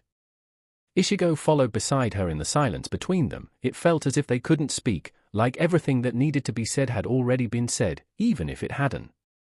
They stopped at the park nearby. The grass was damp and squishy beneath the soles of his sneakers. The playground was different in the evening, the plastic tubing and everything seemed misshapen and vaguely terrifying. When he glanced at Rukia, she was tucking away her phone. In the pale light of the evening, she seemed like a ghost, something intangible that he soon wouldn't even be able to see. "I guess this is goodbye. For now," Ichigo replied with a touch of a smile that felt too fragile. He shrugged as if to clean away the tenseness that hung between them before he sighed and scrubbed a hand over his face and into his hair. "If you ever need anything, Rukia, I'll always be there, okay?" Ichigo said, and the words felt tight in his chest, too vulnerable, like they should have remained unspoken. Rukia blinked up at Ichigo before she nodded with a grin and replied, "The same goes for you, Ichigo. If you need anything, I'll always be there." The shoji doors creaked into existence behind Rukia, illuminating her in a pale washed-out light. Ichigo resisted the urge to frown and instead smiled at her. Rukia grinned up at him, and there wasn't time for everything, all the unsaid things, and it was mostly okay. She turned and walked through the doors. White light surrounded her, and then she was gone, and so were the doors, and Ichigo was alone.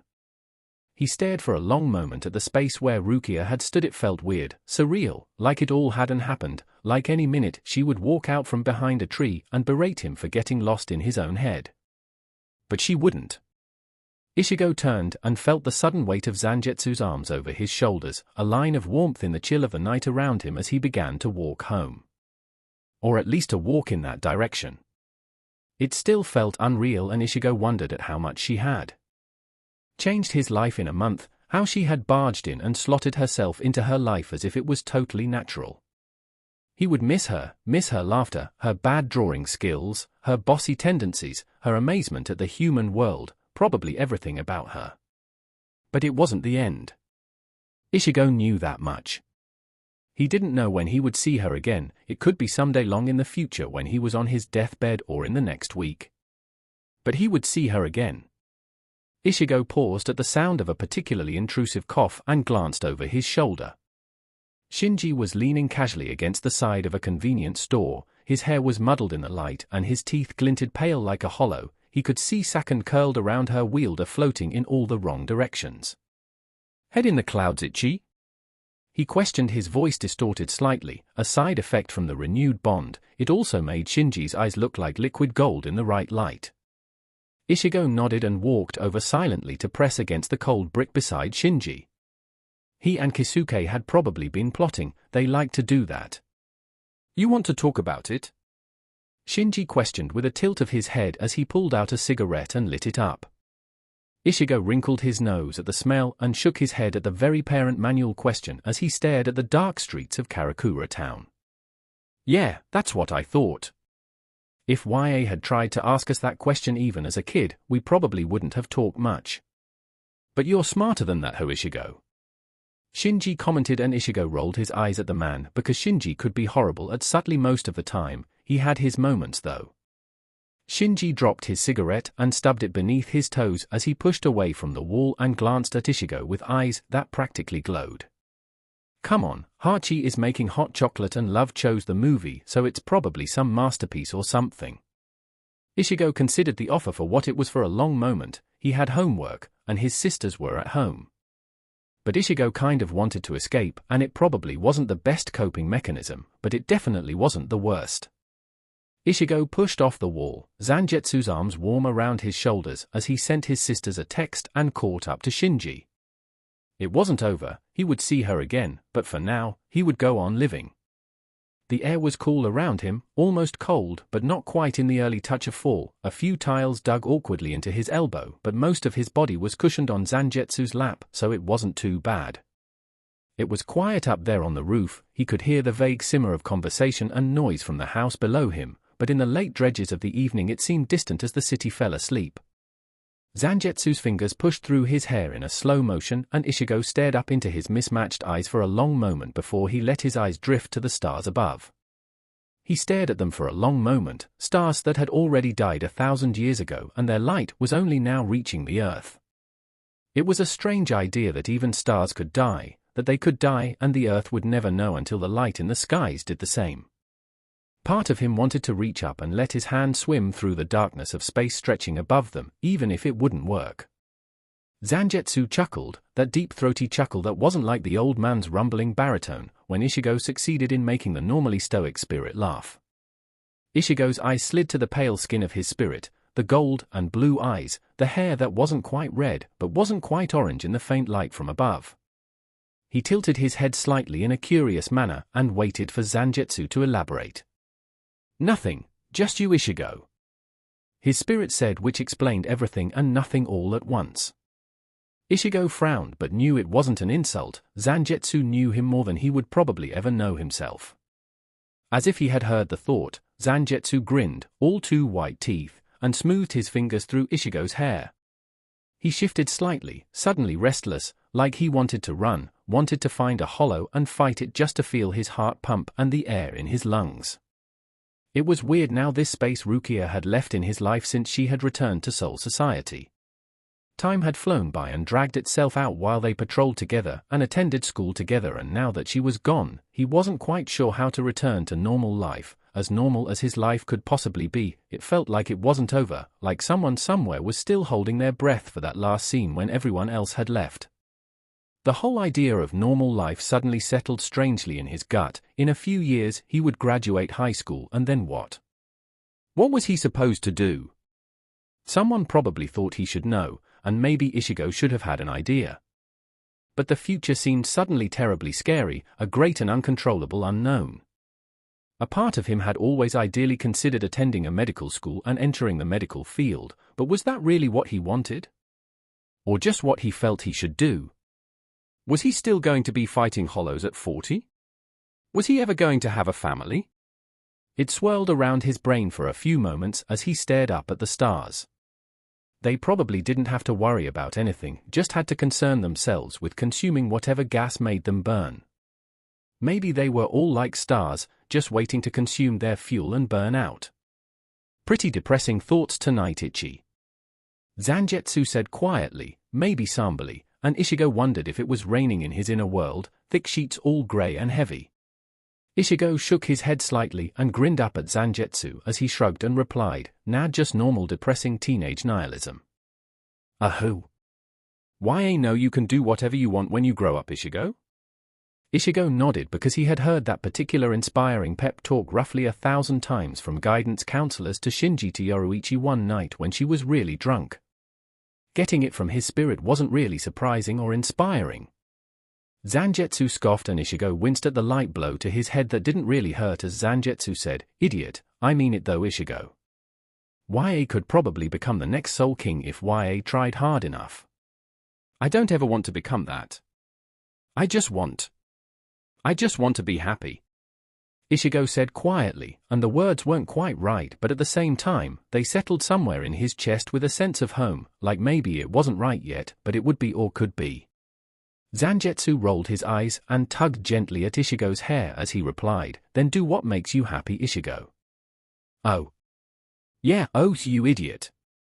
Zangetsu replied fondly with a shake of his head and a rough bark of laughter as he flicked Ichigo on the head.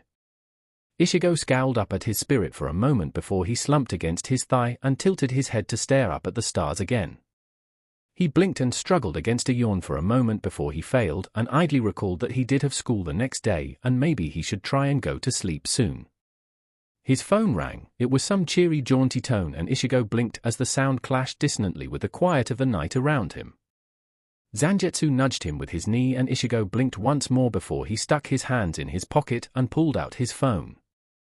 He checked the caller ID for a bleary moment, blinking at the screen before he answered the call and pressed the phone to his ear. "Hello? Oh, Ichigo, excellent, you're still up. Or did I wake you? Well, it doesn't matter either way. You wouldn't have called for no reason?" "Exactly." Kisuke paused for a long moment and when he began again his voice had lost all trace of fake cheeriness. "I think you should come to the shop. I've just received some news from Soul Society about Rukia and it doesn't look good." Ichigo took a moment to process the words. They rang throughout his head like a bell, like his alarm in the morning, before he bolted upright. His fingers clenched around the phone in his hands, over the plastic casing as he glanced at Zangetsu and slipped through the window into his room. "I'll be there in 10 minutes. See you soon, Ichigo," Kisuke said, and Ichigo could almost hear everything unsaid that Kisuke liked to hide behind his words over the phone. It was a lot harder when he couldn't see his face though, and all the micro-expressions, or Benihime.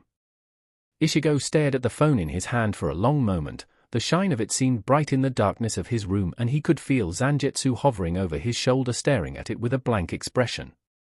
Tucking his phone into his pocket, Ichigo scrubbed a hand over his face and exited his room, moved through the hallway and paused at his sister's room. They were asleep, curled together with one of Yuzu's old stuffed animals tucked by their legs. He stared at them for a moment and thought of Rukia, of Kisuke's words pounding through his head on repeat. What had happened?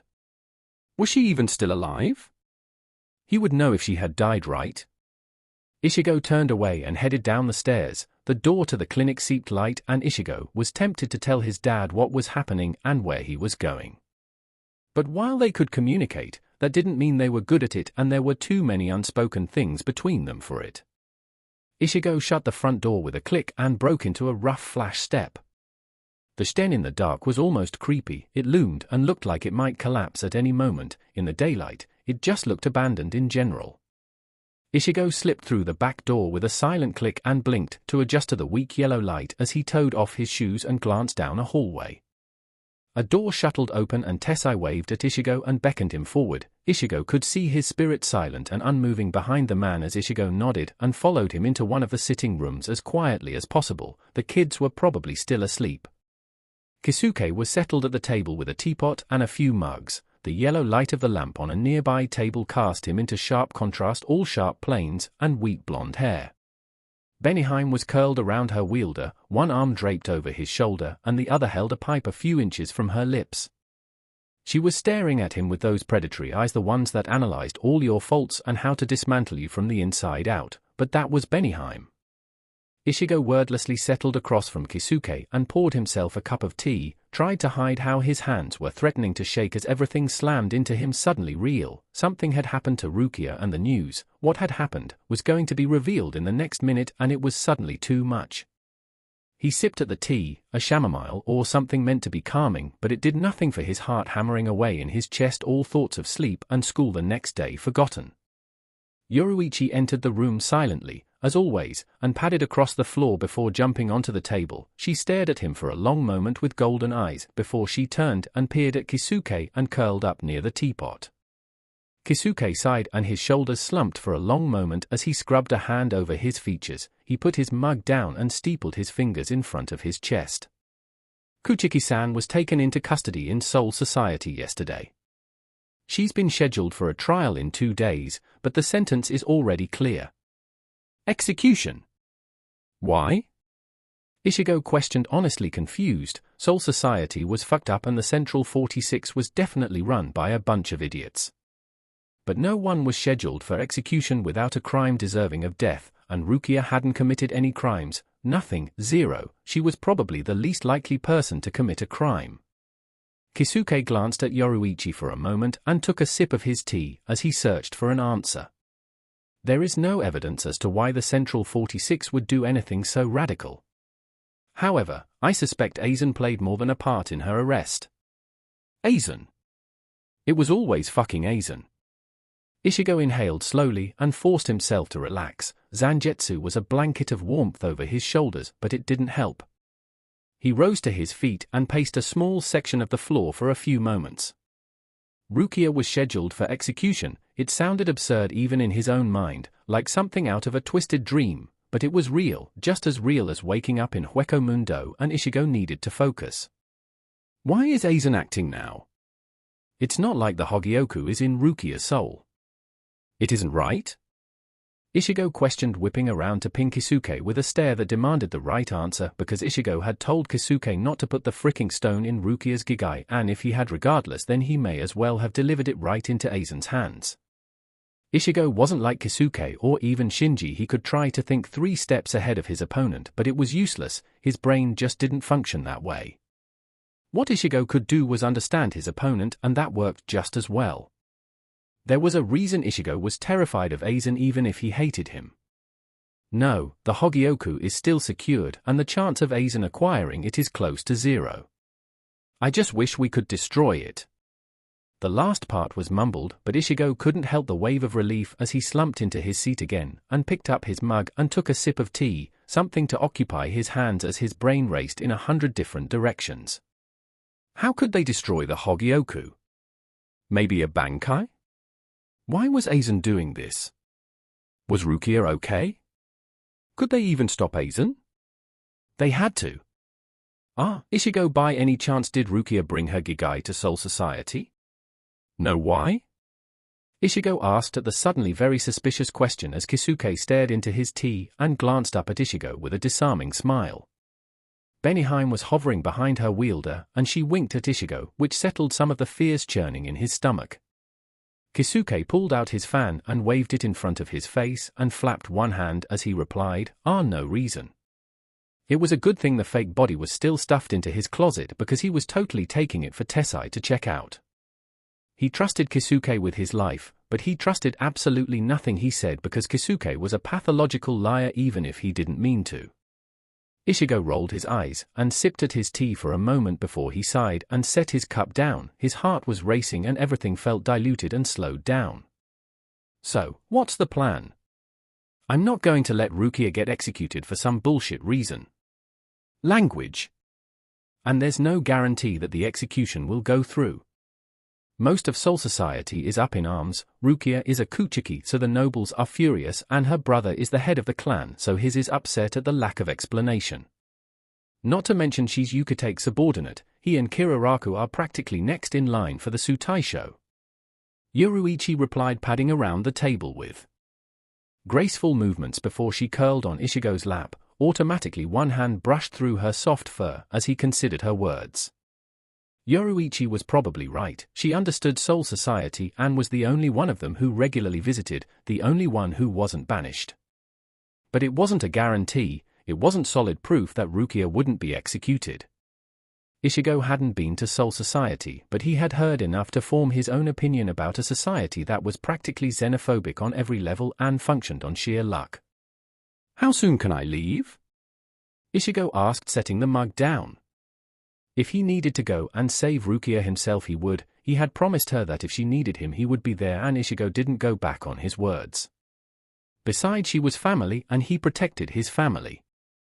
Zangetsu hummed in agreement. His arms were a line of warmth as they curled around his stomach and his breath rustled against Ichigo's cheek. Part of it was probably Zangetsu hoping for a good fight. Kisuke and Yoruichi traded a glance over the table and Ichigo could almost read their hidden conversation as he sat in the silence and fiddled with the handle on the mug. Benihime smiled at Ichigo and drifted closer till she was so close that he could see the pale shine of her skin and the glossy makeup over her eyes. They're scared about sending you into Soul Society, Ichigo. You're powerful and different, and Soul Society is scared of powerful people they can't control. I know. But I made a promise. Ichigo replied in the same whisper of Benihime's voice, and she smiled, chilling and too red against the white of her teeth as she nodded once and drifted back to curl around her wielder. Idly Ichigo's gaze swept over the small room for Yoruichi's spirit, but they didn't usually reveal themselves, and when they did Ichigo could hardly see them even then. Ichigo, you need to think about this. It's dangerous and we're definitely not sending you into Soul Society alone. The visit are always an option? Yoruichi suggested with her patented mom voice. It didn't work as well coming from the mouth of a cat. But it wasn't a no, and that was all Ichigo needed. Part of him wanted to go now, open the shoji doors and enter Soul Society, break Rukia out of her prison and tug her home with them. But he needed to wait as much as it sucked. The visit aren't really an option. They're probably too obvious and kind of blunt force. If I'm going to take anyone, I'll take Yuri and Chad. I've patrolled with them before, I trust them. If they want to come, that is. Kisuke nodded, stroking a hand over the stubble lining his jaw even as he shared a quick glance with Yoruichi that probably would have been invisible to anyone who didn't know the two. But Ichigo did. Kisuke set his fan on the table and stroked a finger over the wood for a moment before he questioned, "Are you sure? They may not be powerful enough to fight even a lieutenant." It's not about fighting, even if there inevitably will be fighting. It's about saving Rukia. Ichigo replied and stared into Kisuke's eyes, and willed him to understand that Ichigo couldn't rely on Soul Society to make up their mind about whether to follow the rules or save one innocent life when he had the power to help. It was who Ichigo was, of anything that he was certain of. "Ma, all right, it will take me a day or two to calibrate everything, and we should wait for the results of the trial. You should use that time to train with your friends. Oh, and you better tell Shinji or he'll bitch to me the whole time you're gone," Kisuke said with a finality in his voice that Ichigo knew he couldn't argue with. He had tried, he nodded, and it thrummed through his fingers in a sudden jitter as if everything was catching up with him all at once. Ichigo yawned and set his mug down. He needed to go home, and tomorrow he would speak to Chad and Yuri. He wouldn't let Soul Society execute Rukia no matter what. "You can sleep here tonight if you need, Ichigo," Kisuke offered, and Ichigo threw his uncle a smile as he shook his head and threw a wave over his shoulder. He probably wouldn't sleep tonight, but he needed to be with his family because soon he would be in Soul Society, would be in Aizen's domain. He was terrified beneath the excitement of the idea of it all, but he had to do it for his family. He waited under the bridge in the cool shade of the afternoon with the river gurgling along beside him. Ichigo was 10 shades too tired as he blinked and leaned against the cool slab of concrete behind him. It was almost grounding. The whole day had felt strange, surreal. Rukia had been gone for a few days, but her absence seemed suddenly stark with the information about the execution running through his mind on a constant cycle. Chad and Yuri had noticed. They always noticed. He'd given them enough information to satisfy their curiosity and maybe explain why he fell asleep in English class twice and told them to meet under the bridge after school. Ichigo shifted and rubbed his hands over his arms as he considered what he was asking of his friends. He was asking them to invade an aggressive militant state with people who were on a whole different power level where the probability of them dying trying was pretty high. Maybe he was a shitty friend. He should probably just do it alone, even if Kisuke would have about 6 heart attacks consecutively. Chad's footsteps were loud on the pavement as he approached, for all his friend tried to be silent. The only sounds were the river and the pool of the city in the background. Ichigo glanced up and waved, watched Chad for a long moment in the sunlight as he nodded and leaned against the concrete beside Ichigo, pressed against his side, a line of warmth and support that Ichigo was so grateful for that he didn't know how to put it into words. There was so much he wanted to say to Chad sometimes, and at the same time saying nothing worked just as well. Yuri appeared next, stalking forward as if the world itself would bow at his feet, and Ichigo could almost see the ridiculous Quincy cape he sometimes wore rippling majestically in the wind or whatever. He looked irritated, but that wasn't unexpected, and Ichigo raised his hand in a quick salute as Yuri came to a parade stop in front of him and crossed his arms over his chest. He probably had homework or sewing he needed to get to.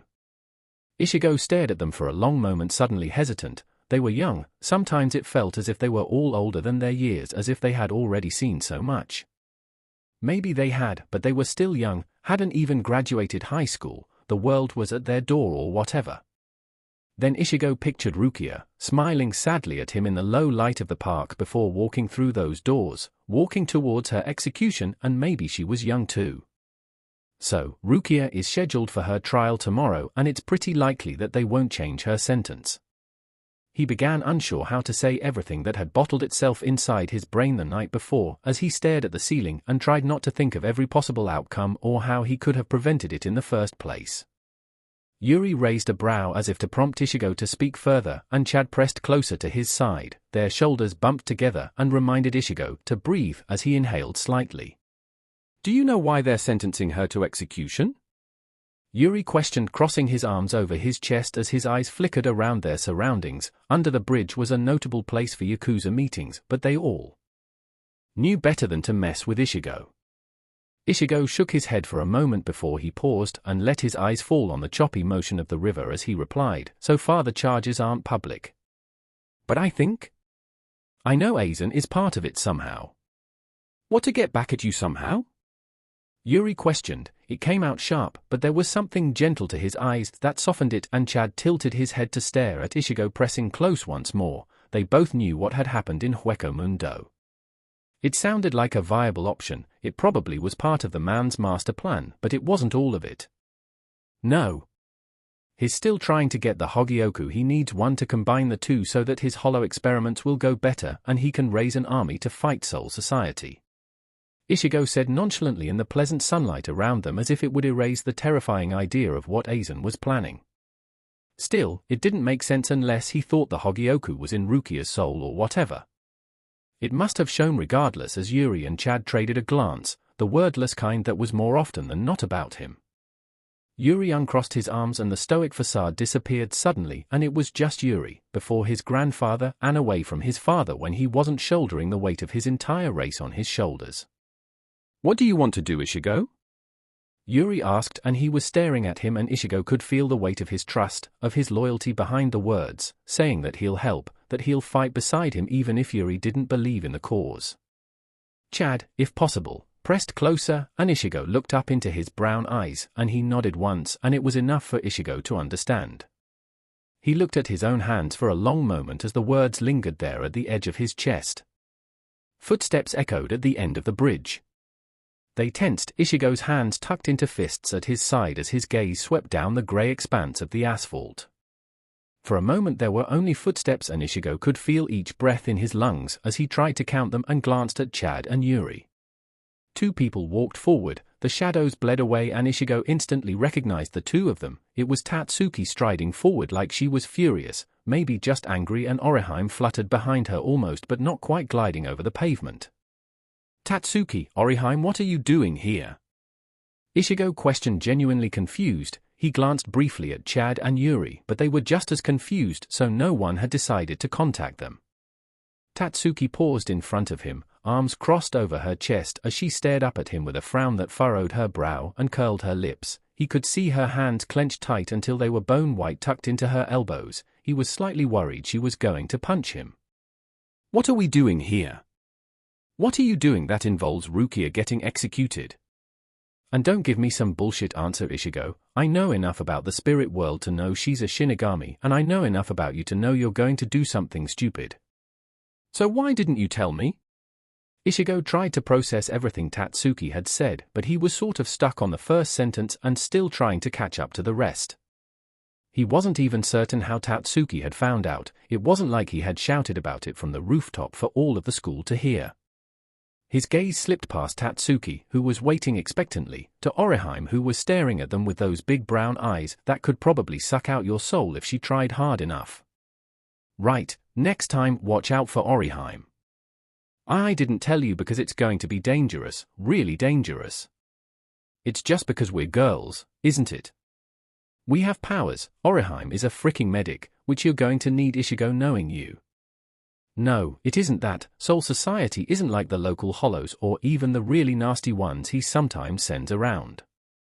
They're a whole government with people who are like stars compared to planet Earth. Us, they're the literal afterlife." He paused and looked at all of them, looked them all in the eyes, and continued, "I don't want any of you to get hurt. If anything happened to any of you, I wouldn't be able to. This is dangerous, but I made a promise to Rukia. It was me who made that promise, and if I could I would go alone.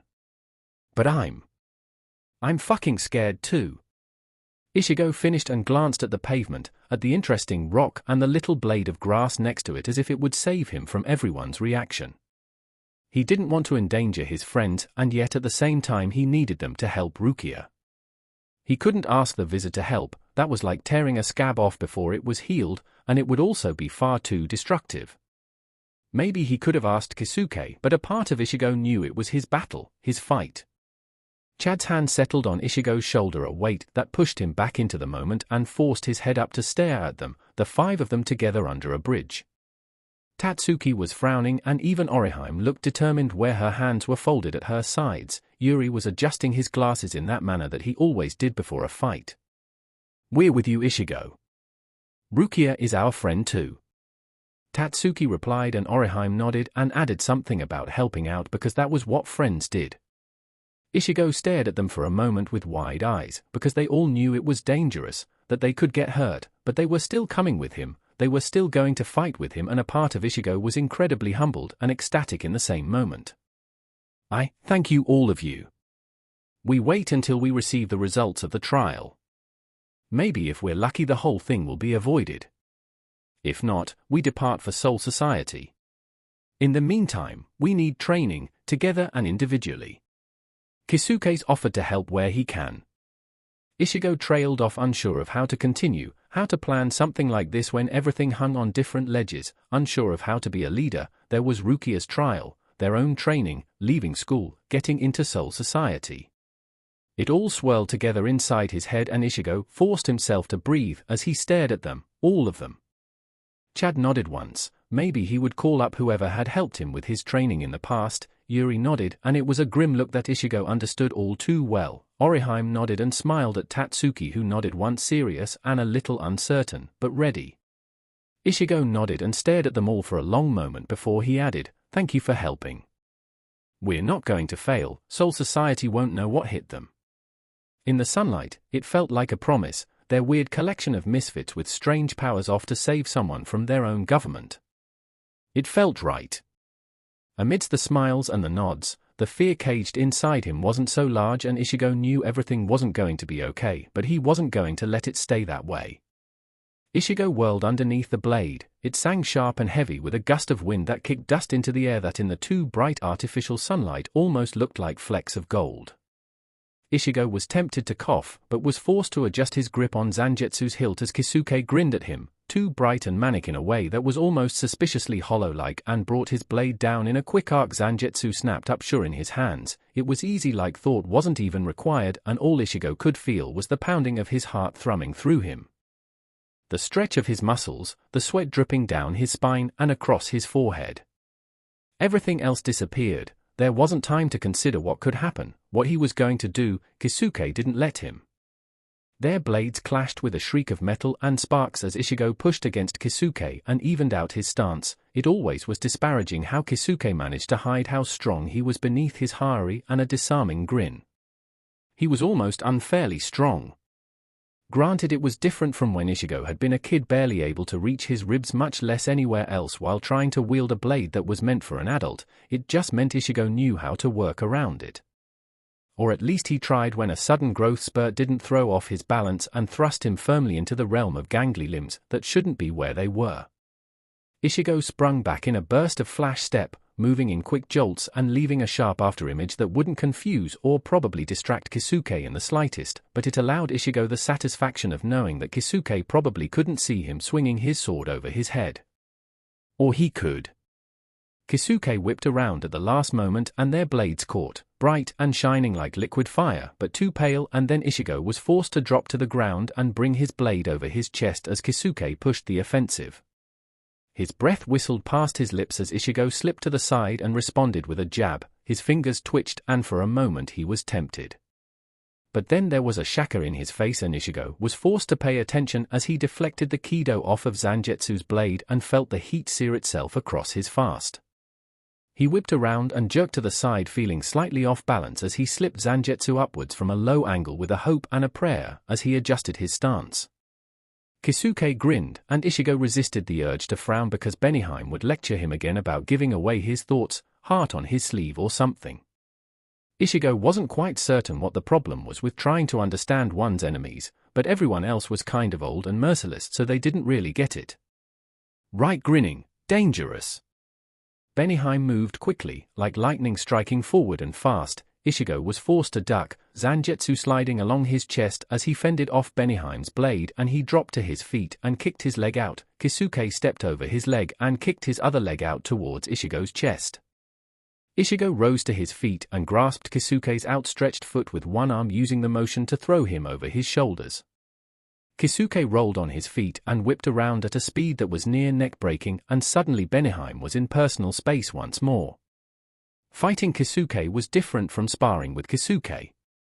When they spared, it was all about teaching, trying to get Ichigo to use that move they had gone over 5 times in the last session, and maybe trying to use Kido without having it blow up in his face, and afterwards, Ichigo would heal any minor injuries and try to give Benihime a high five. But a fight was different. Kisuke wasn't playing, wasn't trying to soften his blows. If Ichigo was going to survive the fight, it would be because he had been trained well enough to do so, and that was it. They fought dirty and they fought hard. Benihime scored a gash across Ichigo's chest, cut through the thin material and it burned, but not as much as Ichigo's thoughts blaring loudly about distractions, even as Zangetsu's chuckles reverberated through the back of his skull. If anyone else had done it, Zangetsu would probably have been compiling a list of different ways to bisect someone, but it was Kisuke and therefore okay. Zangetsu made a hissing noise, which could have been agreement or the fact that Ichigo had just rolled across the solid ground and into a nearby pillar. His breath struggled weakly out of his lungs like a train limping into a station, and Ichigo hung his head only for a second before his fingers tightened around Zangetsu's hilt, and with an inhale he rose to his feet.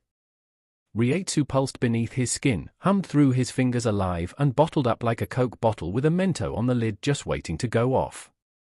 It was almost enough to make him physically vibrate when he tucked his Reiatsu close to his skin. Instead, he shot forward. He could feel Kisuke somewhere nearby and could almost hear the Kido incantation being spoken. Focusing his Reiatsu, Ichigo whirled around a stone pillar with Zangetsu hovering at his side. Benihime clashed against Zangetsu with a heavy clang, and Ichigo dropped to his feet and forced his blade against Kisuke's, ignoring the burning in his arms and the way his chest was heaving. He wasn't quite sure how long they had been fighting, but that blood from the wound on his thigh had already dried, and the small cut over Kisuke's brow had stopped bleeding but had left him looking kind of ghoulish. And then Kisuke was there, blonde hair like a halo around his head as he grinned, and Ichigo's lips twitched even as his chest burned and Zangetsu whirled in his hands and his feet shifted. It was almost like a dance, fighting with swords, like a Russian dance, but with swords, and the stakes were higher and the music was set by the dancers. Or something like that. Regardless, Ichigo could almost see the end of the dance in sight, and he tucked his Reiatsu closer to his body, wrapped around his hands, and through the blade, listened to Zangetsu's purr of contentment thrumming with anticipation. Kisuke was clearly following the same line of thought. His eyes were bright, and Ichigo could almost see Benihime's satisfied smile at the thought of her wielder using his Shikai. She liked to complain about how lazy he was often. Ichigo adjusted his grip on Zangetsu and shot forward, dust and cracked earth roaring beneath his feet and Reiatsu crowing about his brain as Kisuke waited poised like a predator and 50 times more dangerous. A whistle broke through the silence, loud and piercing, and Ichigo grounded to a halt. His feet skidded in the dirt and Zangetsu slumped to rest against his side as he turned his head to survey the training area with a gusty sigh. His body was a conduit of Reiatsu, and Ichigo could feel it shaking through him like he could shed it in tiny raindrops as he breathed and tried to ease the tension in his chest before looking to Kisuke, who was looking at the ladder. Running a hand through his sweat-soaked hair with another sigh, Ichigo dematerialized Zangetsu. Something about that was probably problematic, and padded forward to see who or what Kisuke was staring at. It was Yoruichi. She had her hands planted on her hips and maybe looked angry, but it was a very similar look to her pleased expression from a distance. She shook her head, a spot of color against the dull training area, and stalked forward. "I called your names 5 times, you know?" She began with a raised brow, and Ichigo concluded that the ground was suddenly very welcoming as he nodded with a chaste expression and dropped to the hard stone.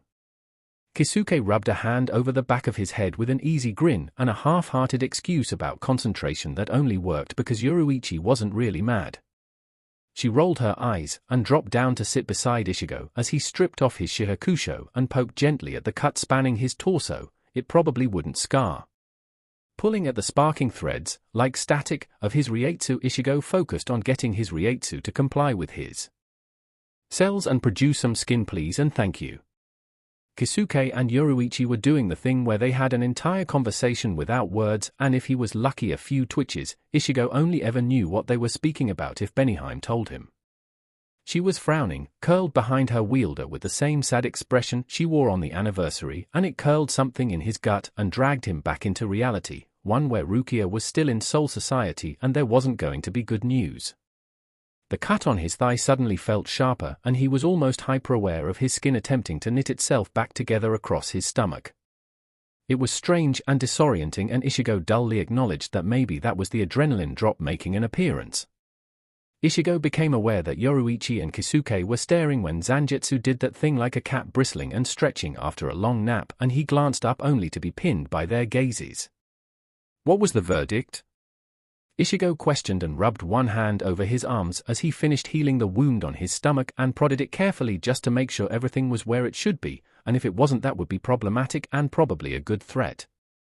Kisuke turned and his hat had appeared in the 3 minutes Ichigo had been focused on other things as he tipped it down over his eyes.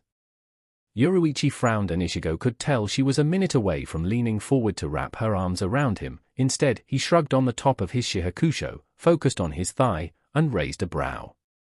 The charge they've accused her with is associating with the enemy. They have stated evidence collected through Rietsu samples that she had interacted semi-regularly with a member of the Quincy race and reportedly is interacting and in collusion with known fugitives. Don't most of the people in Soul Society believe the Quincy are extinct and the whole fugitives thing is a covered slip or whatever? Ichigo questioned as if rationalizing it and adding some logic would make it easy to accept. It didn't work. Kisuke stared into the distance with a stony expression and Yoruichi pursed her lips as she continued, yes. And the sentence is execution by the Sokyoku. Most of Soul Society is in an uproar. Half of them simply want to follow the Central 46 like obedient children, the other half are outraged at the sentence. It's complete chaos. It doesn't make sense. Why would Aizen choose to act now, unlike this? He has no proof of the presence of the Hogyoku in Rukia, and it's not subtle, in fact it's the complete opposite. Ichigo said out loud with a frown that was maybe more of a pout even as his heart picked up again in his chest and he finished healing the gash on his thigh. Kisuke nodded and his frown deepened and his fingers trailed through the dirt in aimless patterns. It didn't make sense. Aizen was all about complicated plans that had backup plans for his backup plans. Something this loud, this messy, while dramatic, and he was definitely a dramatic bastard, wasn't his style. There had to be something else going on. Do you think you'll be ready to leave by tomorrow, Ichigo? Yoruichi questioned, smiling at him softly in a way that made Yoruichi look younger than she was, softened her features until it was just Yoruichi and not someone who had been betrayed. Ichigo nodded. They were ready as much as they would ever be, and that was all he could take. He didn't have another option. Do you know when they've scheduled the execution date? Kisuke questioned and Yoruichi nodded and shook her head as if it would toss the bad thoughts away like water off a cat as she replied, in a week. Ichigo's fingers dug into the folds of his shihakusho as he forced himself to breathe through his nose. They had a week to save Rukia. The chaos in Soul Society would probably make it easier, but they were still invading a literal government with a group of teenagers. It would be fine. Maybe. Probably not. You should go home, Ichigo, get some sleep. Or roof dwelling, as he likes to call it. Yoruichi interrupted with a grin. Ichigo shook his head and rolled his eyes. She joined him sometimes so she didn't get to make fun of him. He felt like he could sleep for 7 years and at the same time run a few marathons. It was all jumbled up inside him, leftover Rietsu, nerves, and a pile of skin and bones that ached. Kisuke shifted forward and he wasn't really one for physical affection, but his arms around Ichigo were warm and heavy in the same way Zangetsu's were, except Kisuke was a lot heavier. You still need to speak to Isshin, don't you? Kisuke questioned in a barely there whisper and Ichigo nodded, wondered if it would erase the acid burning its way through his stomach and into his throat. A gentle hand stroked through Ichigo's hair and it pulled the tension with it till Ichigo was nothing but a bundle of warmth and nerves gathered together. Ichigo pulled back a moment later and rose to his feet with a crack of his spine. He could probably listen to encouraging speeches all day and it wouldn't make a difference. At that moment, he needed to be home with his family, in the warmth with Yuzu's cooking and their dad's antics. Because tomorrow they began. The air in the training area felt stifling, sweltering, and hot even though it was all climate-controlled and usually rather temperate. It was probably just Ichigo. He shifted and adjusted the collar of his shirt and decided that it was definitely him, and the way his stomach seemed to jump and twist inside his chest, crawling its way up behind his throat. Did he have a good reason to be nervous? Yes. 100% yes, because they were about to enter Soul Society, the afterlife with its own military and government, and there were 5 of them. Ichigo breathed in through his nose and forced his hand through his hair and straightened his spine. He was the leader, he had to present a good example, had to be tough, strong, unbreakable, assured, courageous, etc.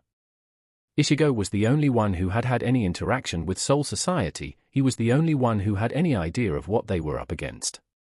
He really shouldn't have involved everyone else. They had no idea about the kind of power a captain wielded, enough to decimate a city. It was kind of sort of totally terrifying. Ichigo breathed out and glanced up from his hands. Zangetsu was a wave of reassurance around him, pulling all the nerves gathered up inside him and tying them into a knot that wasn't quite as bad but still there, natural but not overwhelming. Kisuke was fiddling with the device they needed to enter through so that their still-alive bodies could exist in Soul Society. Technically speaking, if they were separated from their bodies, they would be dead, and that was pretty much a very bad idea. Hence the large hulking mess of metal that Kisuke had thrown together in 2 nights with copious amounts of coffee and duct tape, maybe a bit of science.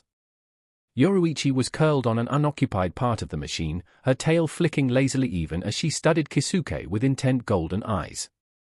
Tessai was standing next to Kisuke, handing him whatever tool he asked for and superstitiously glancing into the distance where Yururu and Jinta were scrabbling with one another, or rather Yururu was hitting Jinta because he had insulted her.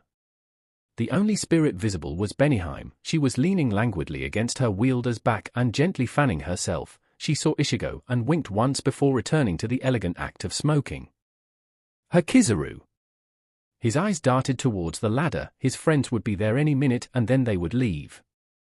It still felt a bit surreal. Everything did, from Rukia to the act of actually going to Soul Society. Like some strange fever dream, Ichigo had conjured up after getting sick from staying out in the rain again. A part of him had always known he would get involved with Soul Society somehow. It was an unfortunate inevitability, but this felt too soon, too sudden. He felt severely underprepared. But he had to do this, wanted to do this as much as he was scared. He had made a promise to Rukia, and the thought of her being executed twisted his stomach, burned itself through his veins far more than any nervousness about entering Soul Society, and maybe that was what Aizen wanted, maybe he was being too impulsive. The trapdoor to the training area clattered open, and a moment later, in an outfit that radiated Quincy aura, Yuri clambered down the ladder. He almost looked like a descending star, and Ichigo pressed his palm against his forehead and muffled a groan. He got Quincy pride, honestly, he did. Sken had driven home the point more than once about representing the last of your race, and Soul Society was technically the enemy of the Quincy, but still, subtlety. Orihime followed behind. He could almost hear her chatter, and she looked as if she might fall down the ladder at any moment as she waved with one hand while also observing and gushing over the training area. Again. Yuri must have thought the same thing because Ichigo could see him glancing up at her every other minute. Tatsuki followed behind, gloves tugged over her hands, and the new boots Ichigo had shoved onto her on her feet. She was frowning, and it was the same frown Ichigo wore. It made him think of how some people thought they were related. And that made him think of his family and trying to say goodbye. Chad was the last to descend, and Ichigo forcefully tugged his thoughts to his friends watching as they all gathered at the end of the ladder before walking over. Ichigo stared at them, tried to engrave the moment in his mind. He wasn't quite sure why, but it felt necessary. He did know why. Wow, Kurosakiku, it's so cool here. The machine is so big, are we going to go through it? Why? Orihime questioned once she was within talking distance, clasping her hands over her chest and beaming at him with all the force of the sun. Ichigo blinked and turned haplessly to Kisuke, who grinned at him from beneath the brim of his striped hat, and Ichigo mentally cursed his uncle.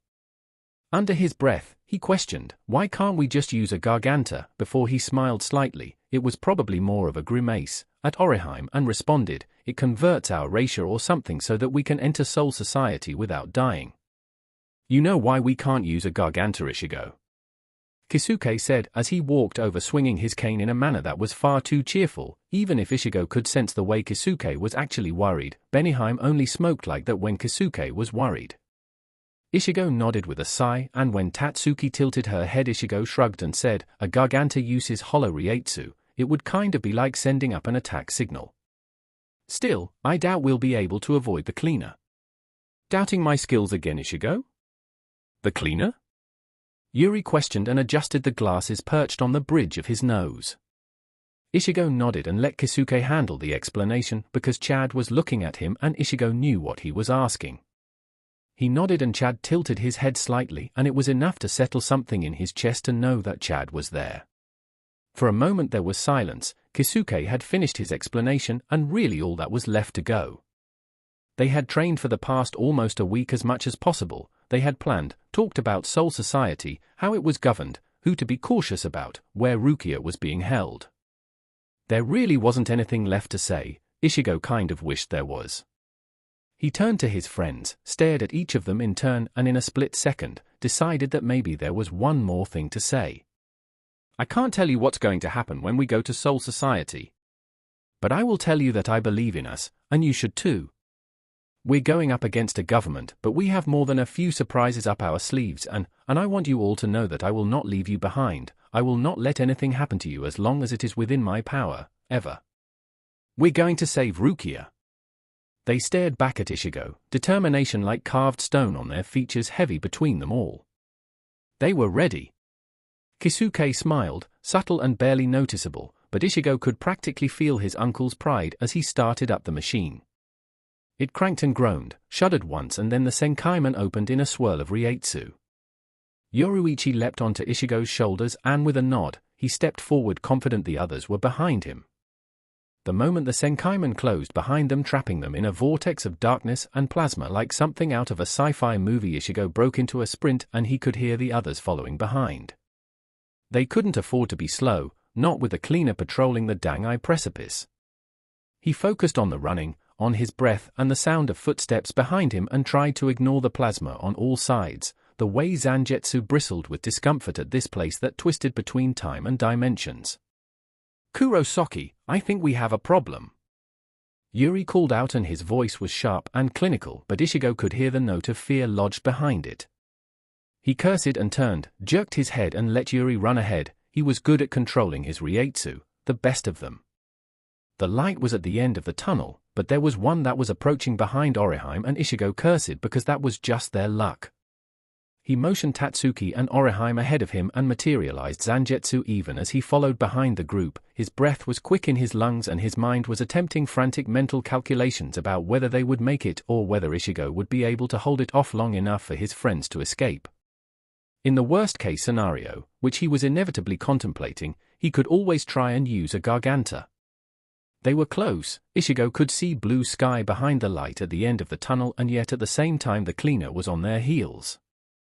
Ichigo turned and gathered his Reiatsu. It wouldn't be as great as a Getsuga Tensho, but it would probably slow the cleaner down just enough for them to get out. He waited, gathering his Reiatsu and staring blindly into the light of the clearer as plasma flowed around him, threatening to consume him in the same way the cleaner did. Ichigo breathed and raised Zangetsu against his chest. Reiatsu burst from Zangetsu's blade, and Ichigo didn't spare a minute to check if it had worked. He turned and ran, chasing after the flash of Orihime's hair and Yuri's clothing. Then he was falling. They all were. Ichigo cursed Kisuke with every word he had learned from the local Yakuza, Hiyuri, and Hachi as they fell through the air into what was clearly a district of Rungakai if the old-fashioned houses were anything to go by. The landing was rough. Ichigo rolled to his feet and coughed out the dust clinging to his clothing before turning, and in a blur of Reiatsu, he caught Orihime gently in his arms and settled her on her feet. Tatsuki had landed in a crouch, dust kicked up around her, and she looked awesome, almost epic. Yuri was frowning and dusting off his shirt as he stared at their surroundings, daring any passing citizen to comment on the random teenagers that had fallen from the sky. Chad was carefully helping Yoruichi onto his shoulder, and Ichigo caught his eye and tilted his head in a silent check if he was okay. Chad nodded. Ichigo wasn't quite sure if he was okay. His heart was still hammering in his chest, his palms felt sweaty and shaky, and the last few minutes played themselves through his mind in high speed and what ifs. He glanced at their surroundings. Rungakai was what Ichigo had expected, something out of the past and rich in poverty. It made sense in a sad sort of way. Ichigo took a breath and glanced to Yoruichi. She was their guide now, and they needed to keep moving. Even amidst the chaos of Rukia's execution, it wasn't safe to challenge Soul Society's security. "What's the plan, Yoruichi-san?" Orihime questioned with a tilt of her head as Tatsuki checked her over, rubbing a gentle hand over a bit of dust on her cheek. They all turned their eyes to Yoruichi, whose gaze went distant for a moment before her eyes shifted to Ichigo with all the sudden force of a drill to bedrock. "We can attempt to enter through one of the gates to Serete. It's guarded by Ju Dambo, who is honorable and will let us enter if we defeat him in battle." I'm sensing an awe here. Ichigo responded even as he considered it if they fought Judambo it would be quick access to Serete, but Ichigo doubted that Aizen would allow for such an easy entrance. He probably had them all monitored. If Ichigo was being honest, the megalomaniac had everything monitored. You're right, Ichigo. There is another way into Soul Society. The Shiba clan head has a method of entry that is mildly explosive. I personally think it would be best to attempt entry through the gates as both are equally noticeable on Soul Society's radar, but it is up to you as a group to make a decision. Yoruichi stated, blinking her golden eyes at him, and Ichigo could almost hear what she wasn't saying. He wasn't as good as Kisuke at it, but he was a quick study. She was right though, it was a group decision. Ichigo had no doubt that he could defeat the Gate Guardian. They probably acted more as a deterrent for the local bandits. Yuri shifted, just slightly in a way that managed to convey how uncomfortable he felt in the open. Ichigo could feel it too. Tatsuki crossed her arms over her chest and stared at the world around them with a furrow between her brow. Orihime was doing the same, except she looked excited to be here. Ichigo glanced to Chad, who was staring at Ichigo, and he knew what it meant, a promise of loyalty tied between them like the gravitational pull of the earth and moon. I think we shouldn't go through the gate, someone could get hurt. Orihime stated, and Tatsuki stared at her for a moment before she turned her eyes on Yoruichi and added, the Shiba clan leader, they don't like Soul Society, right? They'll help us? Yoruichi nodded and Yuri scoffed, adjusted his glasses and finished, it's probably going to be far more subtle than a display of aggression. Not that Soul Society would understand the difference between either. They all stared at Ichigo and he forced himself to relax as he felt Zangetsu's presence wrap around him. He could do this, he stated, we'll try the Shiba clan head, if that doesn't work out, we'll try the Gate Guardian. Yoruichi stared at the five of them, he thought he could see her spirit fluttering around her, and Ichigo knew that they might have made the right decision as she nodded and jumped onto the ground with a quiet, follow me. So, they did. They walked through the streets of Rungakai and Ichigo couldn't keep his eyes off of the buildings. Maybe buildings was a nice word, they were almost all shacks, and the people who inhabited them were an eclectic mix of people who traded and bartered at the stalls and sat on their porches smoking. The sun beat down heavy around them and Ichigo almost felt withered, emptied out, and a bit sad for these citizens, people who were vulnerable to hollow attacks and lived outside the walls of a literal shining white city. The small rural town slowly gave way to fields of rice growing under the shade of passing clouds tended by the local farmers and citizens, and from there to forests thick and tall springing up around them and providing a heavy coverage from the sun that chilled Ichigo's skin. He resisted the urge to ask how much longer or rub at his arms and instead listened to Orihime and Tatsuki pleasantly discuss a new TV show while Yuri added something every so often. The forest ended and they arrived at a clearing. Ichigo could see a house, a few stories tall and with a crimson accent that seemed weathered and old. The whole thing, even with the damage, practically radiated nobility. In front of the house were two large fists made of dirt, holding a sign. Ichigo blinked and squinted at the sign but couldn't make out anything. He turned to ask Yoruichi, but at the expression on her face, very much that cat that got the canary, decided against it. Stepping forward, Ichigo walked up to the front doors and knocked, ignored the breath held tense inside his chest and waited. Silence lingered for a long moment and Ichigo wondered if the clan head was even at home, if there was even anyone living in the slightly derelict-looking house. The doors clicked open and there stood a woman with one arm, spiky black hair, and the same nose as his dad. Ichigo blinked, made the quick connection even as he saw the hurt, pain, grief flash over her features and made another half-thought connection. He bowed and straightened and watched as she blinked once before her gaze drifted to Yoruichi and she plastered a bright, fake smile across her lips. Yoruichi, why have you brought me a gang of teenagers? Ganju didn't try to recruit them, did he? Speaking of, where is the useless brat? No, Kaku, this is Ichigo Kurosaki, and his friends. They've come to rescue Kuchiki-san because of the execution and they need a way to enter Serete. Yoruichi stated as she jumped to the ground and let Kaku pick her up. Absently, Kaku's hand stroked through her fur and her eyes sharpened, suddenly like steel, as she studied the five of them. Ichigo stared back, let everything inside him, the fear, the anger, the determination, out like a tidal wave. After all, this was his extended family, he needed to make a good impression. A moment later Kaku grinned, bright and wicked in a way that Ichigo had seen on Karen's face when she was plotting something. She stepped back and with a wink stated, "Well, you better come inside. We can sort out everything over tea."